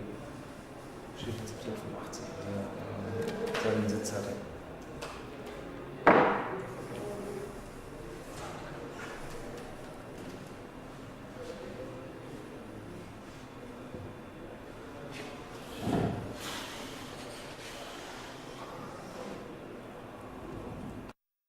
Nicht da, ne? Ich fand es soweit ganz okay. Der Benji hat draußen so darüber gelästert. Ja? Scheiße, ich wollte nicht mehr, aber der kam jetzt gerade wieder dazwischen. Ja. Oder ist irgendwie die Kurzdosen raus? Cool. Ach ja, war der Frage schon, hat der auch gefragt. Okay. Was war denn? Nee, er hat einfach gesagt, dass er den Ansatz nicht mag und das ist so aufgebläht ist. Yes. Viele Abhängigkeiten sind. Ja, das ist ja klar.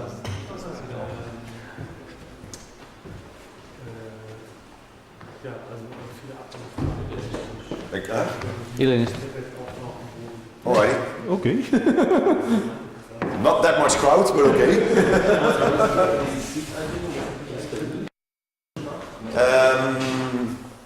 Yeah, welcome. My name is Broens. I'm a former core team member. I started with the core team in December last year. And I've been in the core team for 12.5 years, so pretty long. I'm going to tell you a little bit about a project which I'm actually doing for quite some years already, and nothing happened, but I will tell you what the history behind that is. For usability of your, for accessibility testing for your website. I'm not talking about making the backend of TYPO3 accessible. That should be another project, and I think that will be a very long-lasting project when we're going to start that, but I'm talking about your own website. And accessibility becomes more important, especially for municipalities and governmental websites, stuff like that, so something needs to be done in TYPO3 for this. The project started actually on the User Experience Week. Who didn't ever hear anything of the User Experience Week? You all know it? The User Experience Week is there for quite some time. We had the first one in 2009, I think. And then a few years nothing happened, and then Joey Hassenau and Petra Hassenau, they started up the User Experience Week again. And what we do with the User Experience Week is we are in a hotel in the middle of nowhere in the Harz Mountains in Germany, and just do work on user experience. And also people from the core are there at the User Experience Week, so yeah, everybody's working together and putting ideas in, and like this one says, this is still a website of last year. We have a date for this year already, and also the people. But yeah, we're with teams, and every team has a topic, and one of those teams most of the times is an accessibility team in there as well. So, well, I needed some testing framework for accessibility. To write this on your own is a hell of a task, and there is already something available on the internet. And what I said, this is an ongoing project for a few years already, was because I had a few frameworks which I used, and then the whole development of the framework stopped. And I picked out a few, and this is etcetera, and etcetera was funded quite some years ago. You can see this website is from 2011.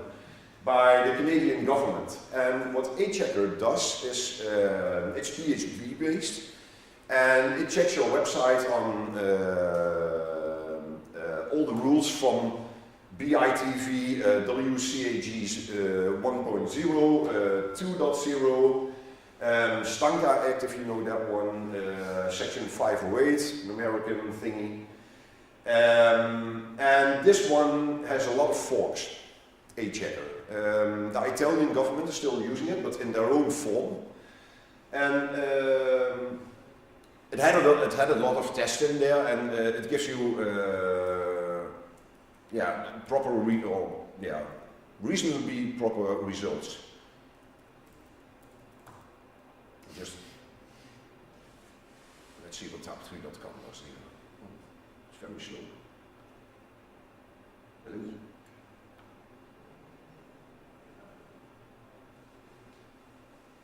Did I lose the internet or what? Man. The internet's there. No. Still doing. Come on. It worked this morning. But okay, the whole what I did was this code is open source, so I could take it and looked into it, and we could use this in the back end of TYPO3. Because it's PHP based, I don't need a front end, and that's actually weird that you don't have a front end where you're testing on, especially when using JavaScript and stuff like that. That won't there it is. That won't work with PHP. So etcetera has all the tests on the guidelines in WCAG2, for instance. I'm currently using the guideline WCAG 2.0 level AA, which is mostly used. And that's all its checks based on these guidelines. So you can immediately see, okay, WCAG 2.0 guideline 1.1 is text alternatives, provide text alternatives for any non-text element.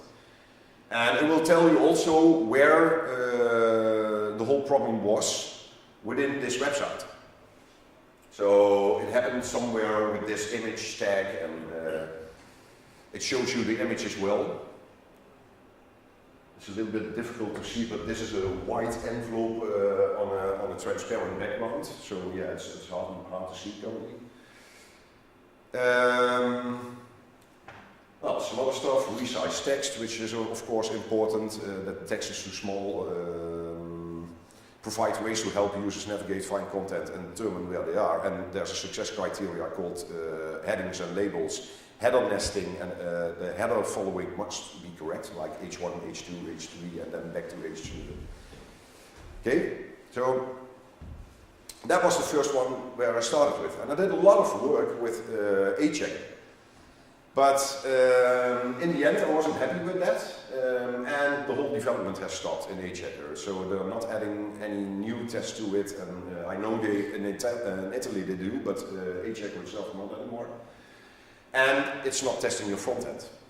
It actually tests the HTML markup, which comes from the server, and that's it. And if there's really weird CSS in there, then it doesn't know that some things are above each other. So yeah, it's PHP code. So I stopped with this one and found another one, which is called Quail. And Quail initially, I think, was also written in PHP, and this guy decided to port everything to JavaScript to do the front-end testing properly. This was a very promising project. It's built by an American guy, and even CK-Editor has an accessibility checker, which you need to buy, but it's based on Quail. So I was like, yoo-hoo, I have a new project, and CK-Editor is using it as well, so why can't we use this one? Well, if you see what's going on here, the last commits were 2 years ago. And then suddenly this appeared, deprecation. So yeah, this was a one-man show, Quail, and I know Quail was, he was an American guy, as I told you, and a lot of sponsoring came from the Dutch government for Quail. And it's a pity that he stopped, but he came with another project, and he said, if you're looking for a good one, we recommend X. And X stands for Accessibility Engine. And X is backed by also, again, a Canadian company called Deck Labs. And it's a company which is specialized in accessibility. So I suppose this project will be there longer. And what Deck Labs did was they initially wrote a plugin for Chrome and Firefox to check it, to check your website in Chrome and Firefox. But they made that whole testing stuff open source, so it's available on GitLab. And the testing source is called Xcore, and it's very well written. You can extend it with your own rules, with your own checks, all that stuff. So if you have some special needs, you can also add that to it. And it's pretty good configurable. And the only thing that Xcore does, it gives the output of these tests. And that's it. It doesn't show you anything visually, but it only gives you the outcome of all these tests in the result, which you get back from JavaScript.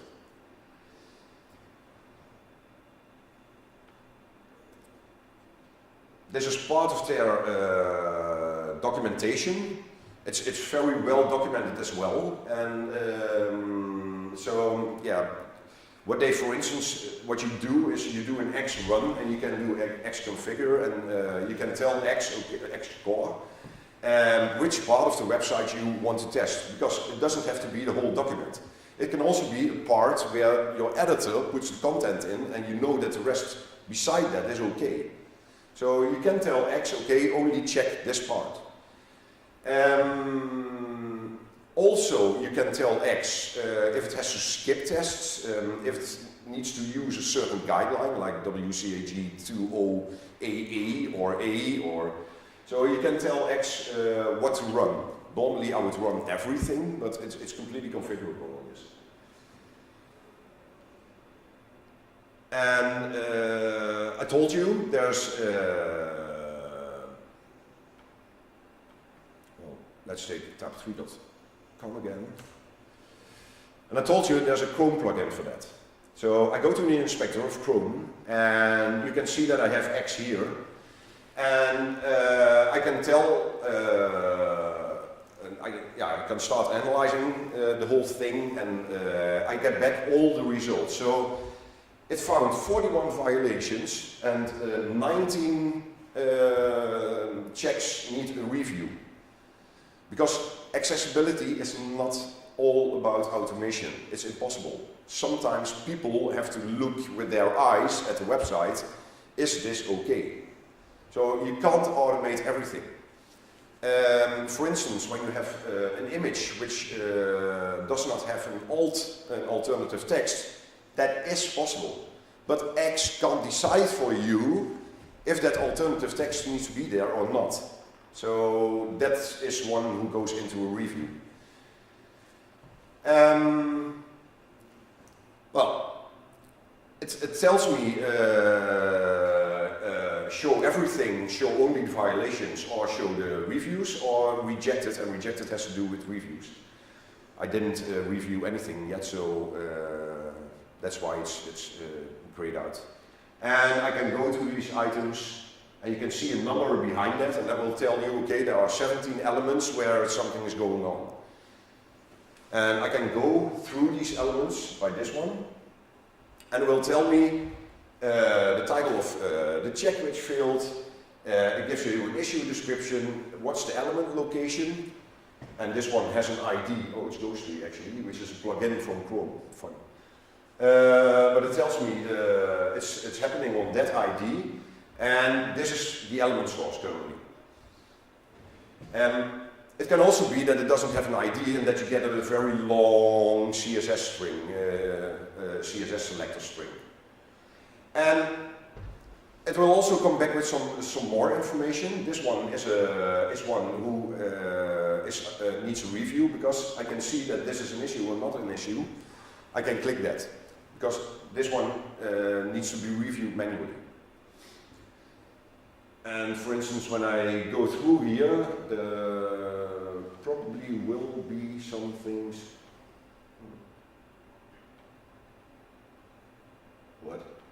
Oh, it's all on this is an issue currently. That's. I have it on review. Oh, we're getting somewhere. This is, for instance, one who is checked automatically, and you can, you know that X is right about this one. So we have all this information, and I was like, okay, I can use this in TYPO3 probably. Because what do we want to do in TYPO3? First of all, in the backend, we need to give guidelines to the people. Like, for instance, that missing alternative text. Are you sure that you don't want to have that empty alternative text? And like in the backend, we already have stuff like this one and that one and this, and we can reuse that stuff also in the backend. So, for instance, this one is only give you a hint, okay, you have still that much remaining characters and it's blue. But we can also have a yellow one or a red one if something completely fails. And we need a method to show that here as well. And probably there will be an icon, I don't know if I'm going to use the Apple icon or the wheelchair icon, because the Apple icon is how is that called, the Da Vinci man for accessibility, or we can use the wheelchair. And it should be visible here as well. And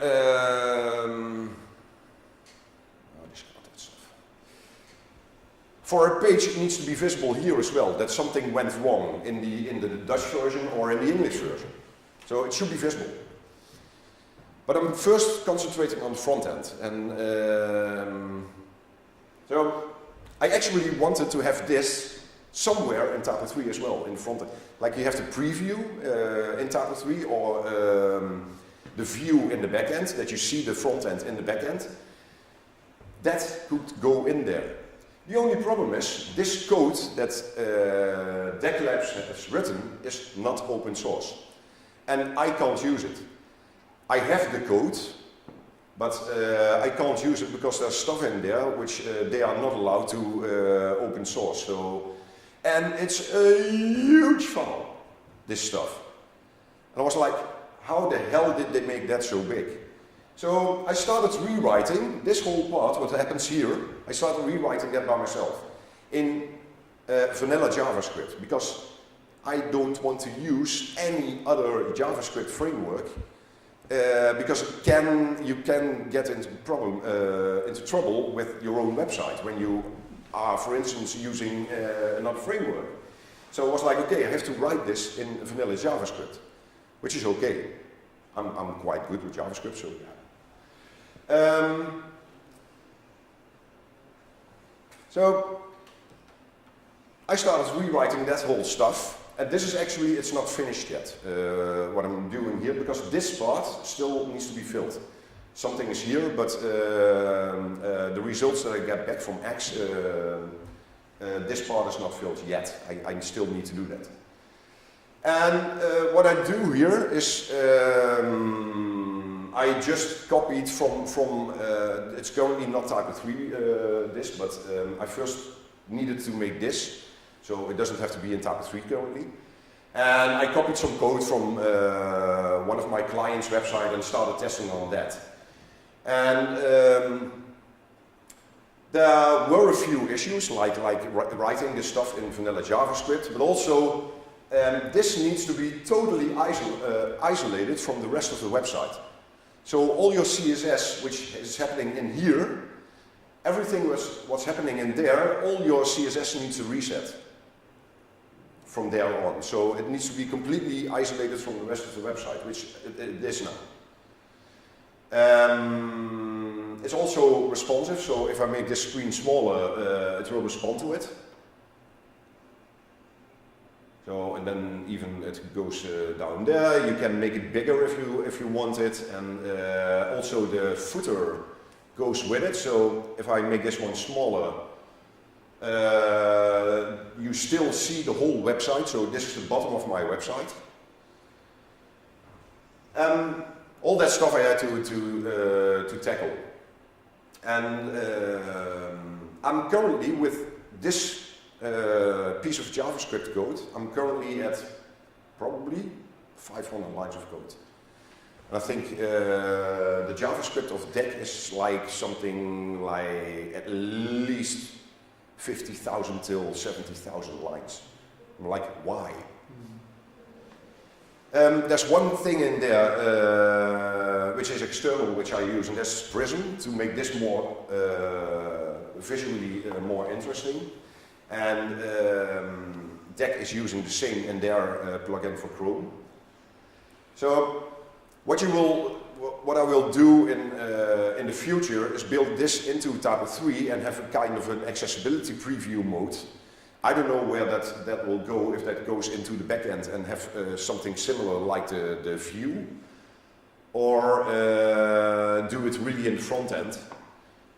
Because you have that view button, view page here, and I can add another one for accessibility, for instance, because accessibility testing is also about that. Because a website is completely different on a mobile phone and it still needs to be accessible. And on mobile phones you're probably hiding stuff and showing other stuff, or using different colors. Your position of items can be on a different place, so yeah, it needs to be checked again, for instance, on mobile. So I actually need something, also for accessibility testing, that you can resize the screen to check. Yeah, that's backend. The whole problem in the backend when I want to show information like here, if I want to show already like with a little icon or a traffic light or something like that, okay, we have problems with accessibility in this site. Where do I render my front end? I can't open another window, do the front-end testing there and get my results back in here. And what, for instance, yesterday they had a talk about YoSeo. YoSeo does front-end testing as well for SEO, but he doesn't need the CSS or the rendering and the JavaScript rendering and all that stuff. So what they do is they actually push the text to the front end, only text, analyze that text, and then give back the results to the back end of TYPO3. That's impossible for me. I can't do that like that, because it needs to be rendered somewhere in the browser. And there is a possibility to have a headless browser, but I don't want to ask people using TYPO3 should not depend on installing a headless browser on their server. That's totally stupid. And most of the people don't know how that works, or their hoster won't have it and stuff like that. So what I actually was thinking about, and maybe you have an opinion about that, and that's very good because I want to hear that, is just having an iframe somewhere over there, outside of the screen, and just render the front end in there. Because it needs to render stuff and then check. That's the only solution I currently have for rendering it and get my results back. True? If you see another solution, please let me know, because I currently don't see another one. So yeah, we are back to iframes in the back end of TYPO3. And only for this traffic light. But yeah, I don't see another solution than doing it that way. Or we need to go to a headless browser, because X also has a connector for headless browser. But yeah, we can't use that. What I also want in the back end is that the report that you get in the front end, like I showed you, that you can get parts of this report back in the back end. And also that you can tell... A question. If you take the JavaScript and the page in an iframe,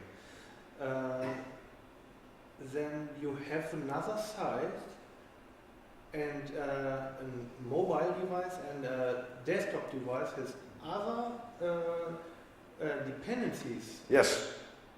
How will you manage that? Yeah, that's a good one. But that's another story, because you actually need to render at least 3 iframes for this. Some. Yeah, some. Or more. Yeah. And it's not that bad, because I can use cached versions in there, If it's a non-cached version, then you have a bigger problem because then the page needs to be generated 3 times. But I can use just the cached version and a real front-end version without being logged in, because I don't need any login. Only for a preview I need a login, but the rest, yeah, you don't need a login. How to tackle that, I don't know. Maybe it's configurable. That you can say, okay, show me only the icon for desktop, or show me the icon for desktop and mobile, or show me all the icons for desktop, tablet and mobile. Possibility. Make it configurable, I think. Yeah, otherwise it's not possible. But I want something to reflect in the backend, that people already see that there's a problem. That should be good. And with a checker, actually, that was very easy, because that used PHP. But PHP, yeah, like I told you, it has limitations. There should be a possibility to activate or deactivate the check of the accessibility. Or? I'm sorry, again? There should be a possibility to activate or deactivate this accessibility check. Of course. You'd like to do it on every page request. Yeah. Okay. Yeah. And there should be multiple ways to have a look into this code, like in the backend, in kind of a view module, in the front end that you can see it like this, like the preview you have in the front end when you're logged in, stuff like that. I want to tackle that all, and also the part where you can say, this is an issue, this is not an issue, that you can assign these issues to other people. So you're an editor and you're not related to any accessibility stuff. So there should be a possibility that you can assign these problems to another person and say, okay, TYPO3 is complaining about accessibility and I only entered some text. So yeah, that's all stuff which needs to be done. But I'm very happy that I already have this part. And just, yeah, copied the whole thing from the Scone plugin.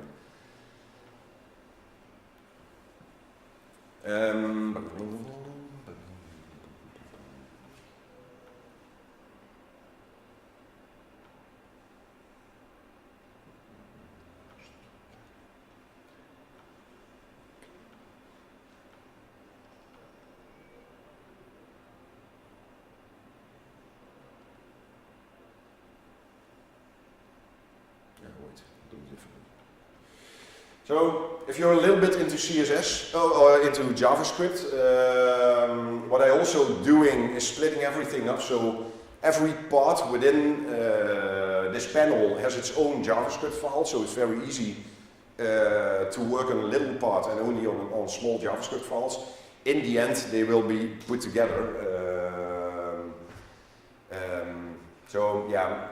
CSS for the panel is loaded by JavaScript, so you don't have to put the CSS in the markup of the page, but only one JavaScript file is loaded, and then that JavaScript file will load X, it will load Prism for the nice viewable code, and it will load the rest of this stuff. So it only needs one JavaScript file and everything is done automatically. And what I wanted to show you.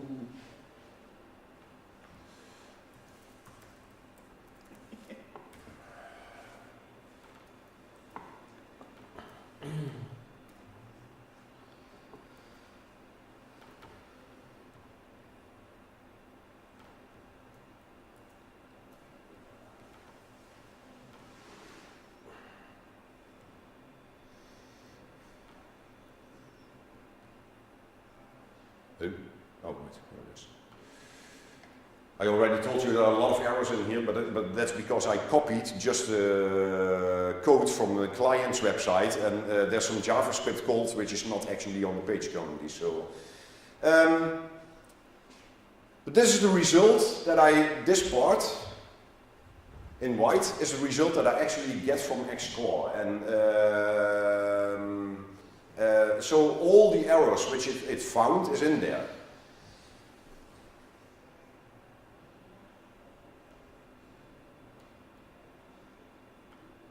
So you can see, okay, it checked on ARIA, it checked on WCAG2A, it checked on WCAG, what's 411 and 412?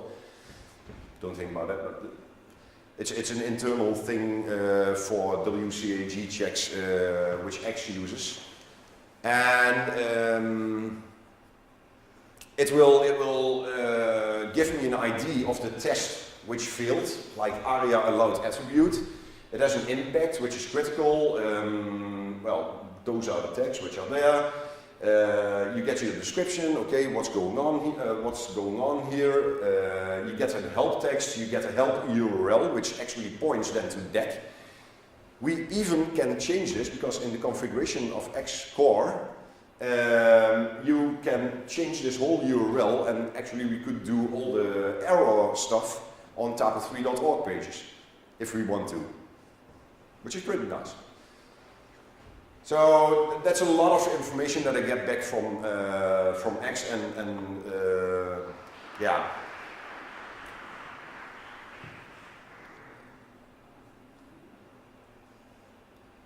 So this really helps. And there's another one which I got and I know that because there was here a 4 and there was a 1, so that's why I get 2 objects back currently within JavaScript which I can use. And in my JavaScript I can decide, okay, I'm in the front end somewhere, so I need to show this whole panel, or I'm in the back end and I only have to give the results back to somewhere. So very easy to do this. What do you think about this, how it looks currently? It's not finished yet. It's a project which I picked up again at the beginning of this year, but I'm fully working on it right now. So yeah. Oh, another feature which is in there.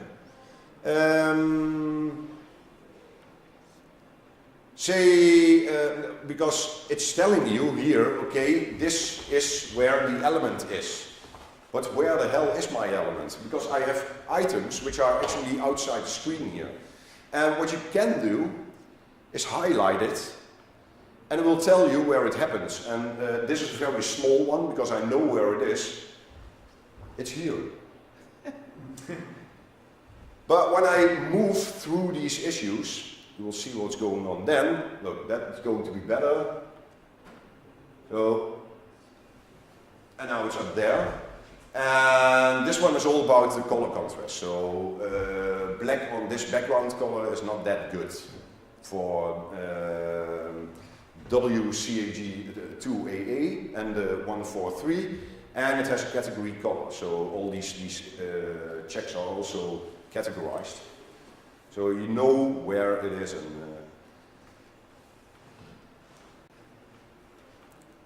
it's funny, it's all these things that it runs through. But also with ARIA attributes, I can go there as well, and I know this is a very small one because it's a progress bar from a slider, and here it's black, and but it has an issue with ARIA attributes. So ARIA attributes must conform to valid values, and yeah, the rest of the information should be here, but is not yet. But that information that will come. So that but this is really helpful, that you have a visual thing where it happens. And it will actually go through everything which is outside of the page as well.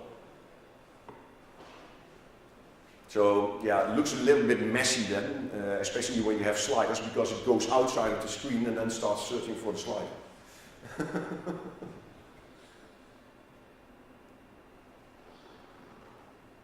So this is a little bit what I'm doing currently. I don't know what's your opinion about it. Is it helpful? Yeah. Are the ideas good? Do you think differently about that? Didn't you hear? Did I tell you something that you, or are you missing something? Yes. I guess it would be great to see it in the back end, at the Yeah. elements, Yeah. and what is what is wrong and what should be filled and what not. So as you told, with this markers and color indicators, that would be great. Yeah. And I was talking to what's his name again from was it Matthias? Matthias? I can look it up here. Matthias from Pixelent. With the front-end editing, he told yesterday that they're also looking into accessibility and SEO. I already told him I would stick to the front-end editing and not the accessibility part or SEO, because we have now Yoast SEO, and yeah, they are kind of market leaders within that whole thing. So don't touch that and don't make anything else for SEO. Maybe Yoast SEO should add an API that you can talk to that API and get the results from that, and that you show it in the front end with front-end editing. And I think the same goes for this one, for X, that I have an API that they can call and that they can show it somewhere in the front-end editing where the problem is. Or just implement this panel also in front-end editing. And there's also, in front-end editing, you have a list with all the elements, and you can actually make a yellow border or a red border around it when there's a problem. So these are possibilities with front-end editing as well. You should join forces. Hmm? You should join the forces. Yeah, exactly. Yeah. All right. Is this JS stuff already public? No, I have it currently on I first want to finish it, and it's not that much work anymore, so I only have to fill that part on the right. And it's currently on a private Git repository, but it will go public just in GitLab, or on GitHub. Okay. Yeah. All my extensions are always public, so yeah, I put it on. And in the end, I have to go to the core team and see if they want to implement it in the core as well. Probably, yeah. I think it should not be on by default, but only when you want to use it in your website, you can just turn it on and have it there. And otherwise, we just make a separate extension for that. I know that currently at least one project for WordPress is going on as well. And I've looked into the work, but it's not as sophisticated as this, which is good. Because WordPress actually only uses Xcore but doesn't have this. So what they do is something like what I have here, that you can highlight it where a problem is, and when you hover over that highlighted part, then you see the actual problem. But they don't do anything in the back end. It's only in the front end that I know and what I've seen. So yeah. And I'm going to try to get some sponsoring for this also, because especially government desperately needs this. And since Quail was supported by the Dutch government partly, maybe we can get some money from the Dutch government to have this paid. That would be great. I'm not actively searching currently for sponsors, but yeah. I'm in touch with a company who does a lot of work for municipalities here in the Netherlands. So yeah, we'll see. Sometimes or often there are mistakes in template. You can't change it in the backend. Mm-hmm. I see the logo from Wave in the top right of your screen. Wave. The button. Oh yeah, Wave I have as well. Yeah. Wave I'm using as well. You're right. Yeah. That's that program that we use. Yeah. And that's a good thing to check the whole site. Yeah. I think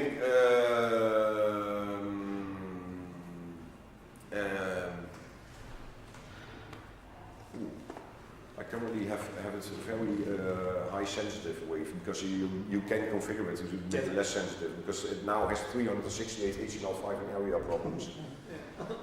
Yeah. Yeah, the whole problem, I looked into Wave as well, but that code is not open source, so I can't do anything with that, with Wave. And Xcore is pretty good to work with.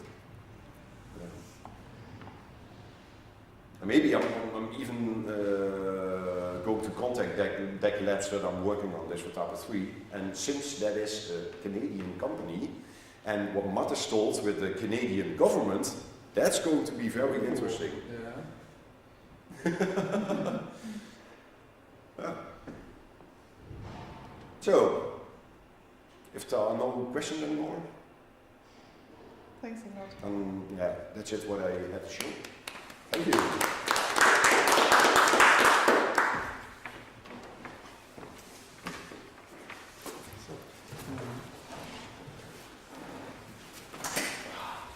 The highlight one should be stronger. Yeah, or blinking or something. Yeah, you're right. Well, actually, it needs more like more spacing around it.